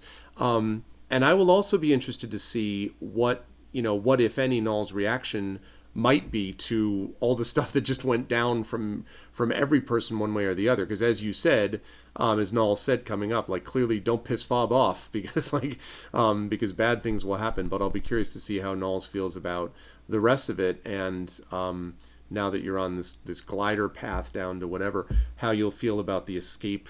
What we'll think about in the aftermath of the escape from the city, assuming that you finish said escape. How did you feel about today's session? Where will the fine folks find you next? Bones, he's your good Uncle Bones. Yeah. Good Unc had the good assist. So proud of that ghost. Not really, but we will have, I guess, have to reveal some secrets about Uncle Bones at some point. I mean, Nulls is pretty pragmatic, so I think she would understand that in the moment, Fob did what they had to do. But yes, Fob's got a lot of muscle in those sinewy little limbs. And if you tick Fob off at the wrong time, it may be curtains for you and the end of your song. So yes, that should be interesting. As far as these constructs that are now close at hand, I'm already scheming. We'll see what happens there, because I don't want any of these characters to die. I know all of us, you said you have to pick one of your characters, but all of us are thinking of ways that we don't have to pick one of our characters, so I would very much like for everybody to be alive. Where can people find me? As I always say, I am not that active on the internet. You can find me on Twitter, mostly tweet, retweet dog pictures and videos, and sometimes other animals, and occasionally other things. So yeah, you can find me on Twitter as Toya K. Finley. And as I said before, I have a new book out that is on writing and designing visual novels. So if you're interested in visual novels or branching narrative in games in general, that would be right up your alley. Great stuff, and I am excited to see that. I'm also excited to see more from Toya and the rest of this crew next month. And we got 2 sessions in, and I should say, chat, thank you, because today we raised, we got another 2181 bits, so that means 4,200, just doing quick math, so 5,200, yeah, so we came close to about 5,800 bits this month, for the series of sessions that is going to be distributed among the players, so thank you, chat, and we really appreciate that, and that support is loved and appreciated by the players, and that's something which helps us continue to do this thing. So thank you, chat. Good work from chat as well, and thank you to this amazing crew. I seriously am so excited for next month to get this back underway and finally get the fantasy and sci-fi characters together, which will happen. Thank you so much to the group. So you got to make sure everybody lives so that happens. If you want everybody to meet up, balls and strikes. I just call balls and strikes. That's yeah, all but you're the umpire, so I am the umpire. It's up to you, the players, to make sure that this happens. I'm very excited to see what happens with all of them. Chat, can we get some love for Johnny Pittman, who'll be back next month, but especially tonight for Toya Kristen Finley, for Cat Rambo, and for Zach Clay. Great work, everybody, and I will see you later, players. Bye for now. All right. And that, chat, is going to do it for us for tonight. I'm actually fairly happy with how this held together. I think the internet stuff held up really well, and I didn't get all of my stuff in exactly the way that I wanted it to, like the Patreon stuff is missing and so on, because again, I couldn't quite get all of that to work. But having said all of that, as I transition over, it did actually come together fairly well. Thank you, Emily. And I was pretty happy with this setup. As I say, I have a couple of new things coming because my graphics dock is no longer functional on this thing, and that's fine. It did very well for me for a few years, but it's just not up to the task. So I have a couple of options for how I'm going to manage that. But now what I'm going to be doing is I'm going to be sending us off on a raid, and then I'm going to head off and do some packing. I'm going to have some dinner, and then get ready for tomorrow. But this is really enjoyable. Actually, it's a really good day today. I had some wonderful panels. I got a chance to meet some friends. I got more of that happening tomorrow. My Mrs. Arv, as you might have seen, came up with me for this. The kids are back with my mother-in-law mother-in-law, so it was just my wife and I. It's been really nice up here. And so it's been great. And it ended with good friends and good players, and with all of you lovely folks as well. By the way, I talked about you all. I talked about both Speculate, and I talked about you lovely folks last night when we were talking about podcasting and related matters. So I did mention that as well. So it's the size of an SFF computer. I have actually, no, I have a thing that I am probably looking into getting a Steam Deck, because the Steam Deck, which I've talked about before, I was thinking about doing. The Steam Deck would solve a lot of problems. What it would basically allow me to do, today it didn't matter too much because I was just basically streaming. I had my monitor that was able to work anyway, but for any kind of video game, I can't really do that because it's just going to be too much strain. But the Steam Deck allows me basically to use that as a gaming computer, and then my streaming computer becomes the laptop, basically. And it's a good, solid laptop. So I am doing that because I think it's going to work as the best way. And what it means is that I'll be down to now laptop, monitor, and the Steam Deck, and those will be the only three things that I bring with me anywhere. So I started out with the profile of like a pretty sizable computer that I had to literally carry in a suitcase. I dropped it even further, then I dropped it to just this plus the graphics dock, and now I've dropped it even further on top of that. So yeah, exactly. But it worked. But it was really good for a while, Rudinell. Like honestly, I was very happy with how it worked for a few years. But it's just not up to the level of what the rest of this does. So I think the Steam Deck is probably going to be the right option and will allow me to do these other things here. So I'm pleased with it. I think it did what I wanted it to do, and because I do enough travel that doing remote streams like this is something I want to be able to do. And I dropped 450 frames total, which is 0.1%. That's pretty good for a wireless connection. I think this came out really well, so I'm pleased about that. You fancy. And you know why I'm able to do that, Drew? I mean, jokes aside, is because of the support from various sponsorships and things like that, the Patreon support. I've saved up. Like this is how I did the PS5 some months ago because I had saved up money. Again, I've saved up money. I've also gotten, payment from a couple of other sources regarding a couple of other projects I can't talk about. So I'm investing it back into the stream. And I think it'll be suitable for a lot of reasons. And I think also it's not future proof, but it's going to be a good thing to last for a while. And so I think that'll be great. But also, chat, let me give you also a shout out. I thought chat was really engaged today. You folks are always great, but I thought you were really engaged today with the rest of the players, and I know they appreciated that. I am so excited, folks, for the next part of this, because once they get past the travel orbs, the next chapter, I'm just going to give you a sneak peek just for you. The next section of the campaign is called Through the Badlands. And this is where they meet up. At the very beginning of it is where the fantasy and sci-fi characters meet up. And I cannot wait to see what they choose. Once they choose, we will be having official character art commissioned, thanks to the Patreon, commissioned by Hannah, who is the one that has done a lot of other art for Eberron, for a lot of the D&D with GOG folks and everything. So we're going to be doing character art of the characters chosen by Hannah, and that's going to be for Through the Badlands. It kind of sandboxes out at that point, and the party is going to have a choice about places that they want to go and all that stuff. So I'm excited. Yeah, the peanut butter meets the chocolate. It's going to be great.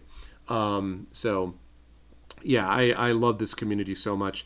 We were talking on the podcasting panel about community and about how important that is, and I said it really is the most important thing, and it makes everything better. It makes the play that we do, the games that I play, the games that we play with the players, it all is better as a consequence of it, and we're going to get a chance to prove again this stuff as we do stuff with ArvCon and with all that. So I'm so grateful to all of you for being a huge part of that. You folks are just amazing, and hopefully we can continue to spread that word. The more that we build things, the more people that come in, the more they come in, and we grow the community with more good community people, right? It's not just growth for like anybody. If you suck, you come in. We don't get people who suck who come in here. We get people that are good people to come in. And so I really love that. It's really, really great. Yeah, exactly. Oh, well, thanks, Wayman. I appreciate that. But no, seriously, I thank you all so much. And by the way, a couple of clutch inspirations there that we got to from people like Prince Justin. Prince Justin's Arvanaut inspiration was put to very good use because it really helped Fob out. Otherwise, this could have gone south. No, yes, you are, Dragon. You already know you are. You are clearly a wonderful community person. That's the case. All right. So we are going to do a raid, folks, today because it is not super late.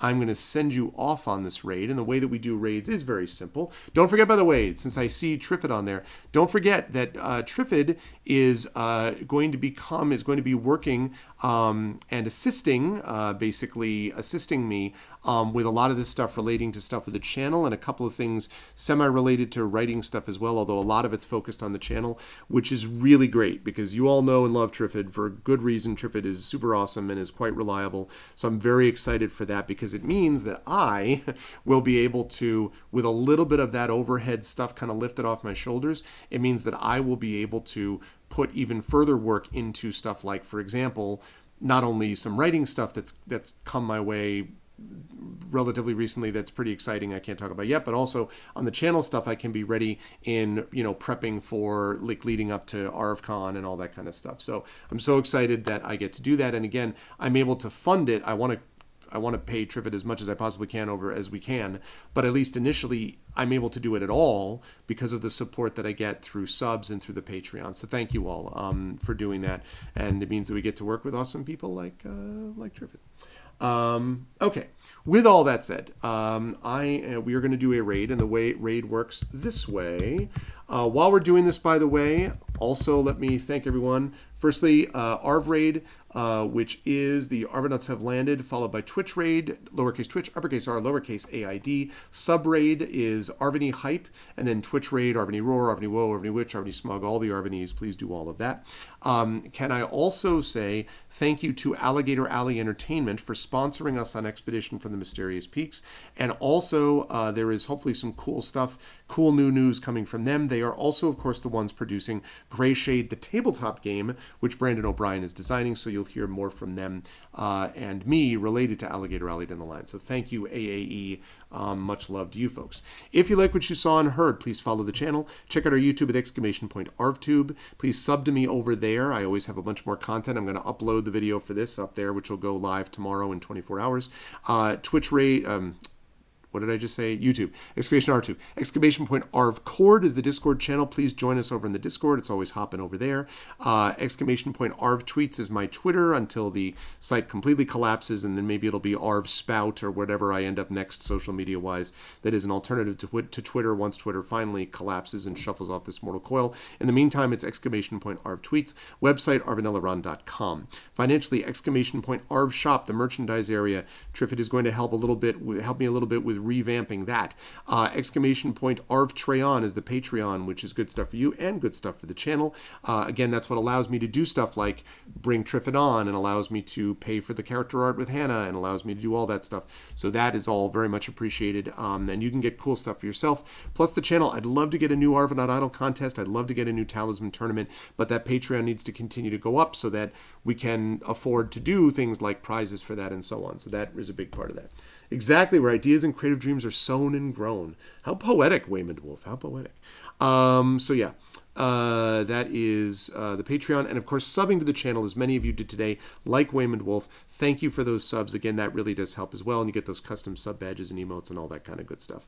On the publishing side, exclamation point Icarus. That's my graphic novel from Athos Arts. Exclamation point Library is Tales and Tomes from the Forbidden Library. That's my 5e adventure and source book. I happen to have these with me. Icarus and Jelinek. That's Icarus right there.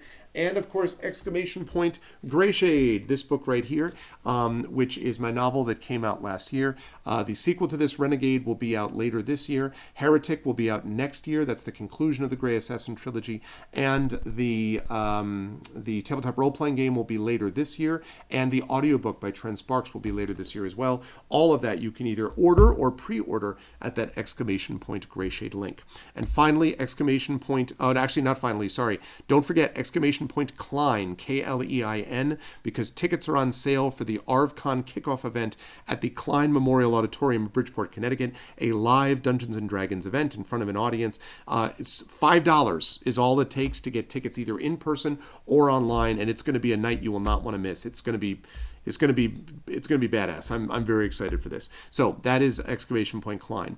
As always, exclamation point BLM, Black Lives Matter. Very important to affirm and assert the significance and importance of Black lives. Exclamation point Help Now, the World Health Organization page on suicide prevention. Important to reach out to others when you need help and to reach out to others when they need help as well. And exclamation point Ukraine, UKRAINE, to help the fine people of Ukraine as they fight back against an illegal and illegitimate war. They are doing so with bravery and courage, but this is our way to be able to step up and help them, even in a small way, while we do this stuff. That makes a big difference, and it's important to sort of jump forward when we possibly can for that. Otherwise, please stick around for the raid, and I will see you lovely people back here on Tuesday for my Fighting Fantasy Gamebook illustration stream with the amazing Tari Tunes. Then over on GOG.com at 4:15 p.m. Eastern for Talisman Adventures, sponsored by Pegasus Spiele. And last but certainly not least, that night at 9 p.m. Eastern back here for the Arvocalist with Zach Clay, and not one but two new voice actors who are going to be coming in as guest stars. And if everyone likes them and they like the vibe, they will be joining us as part of the permanent Arvocalist team. So you will not want to miss any of that. I want to thank the amazing Arudinel, Dragonspear, Drew the Damager, Emily the Invincible, Hillness, Prince Justin, Triffity Mats for the awesome mod work. The best mods in the business. You all know it. You all can see it. You all know. You already know. Thank you to them. Thank you as well to my wonderful subscribers and Patreon supporters, Arudinel Dragon, Drew, Emily, Hillness, Prince Justin, Triffity Mats, Cat Rambo, Crit Twitch, and Wayman Wolf. Thank you, thank you. Thank you to my wonderful viewers, Zero One Ella, Esther, Lizabeth, Jagtris, Cata, Lonely Liza, Lucent Crown, Mrs. Dunsel, Nonstop, Not a Bot, definitely, apparently, Shanawala, This Is Unreal Lol, and Y, Pepe, and last but certainly not least, thank you to my wonderful players. Thank you to Cat Rambo. Johnny, we'll get you back next month. Feel better, Johnny. But thank you as well to Cat Rambo. Thank you to Toya Kristen Finley. And thank you, of course, to Zach Clay. That's it for me. Much love to all of you folks. Stick around for the raid, and I will see you. But right now, live from Boston, I will bid you all a adieu. Thanks, everyone. Stick around for the raid, and much love. Everyone be good to each other. Bye for now.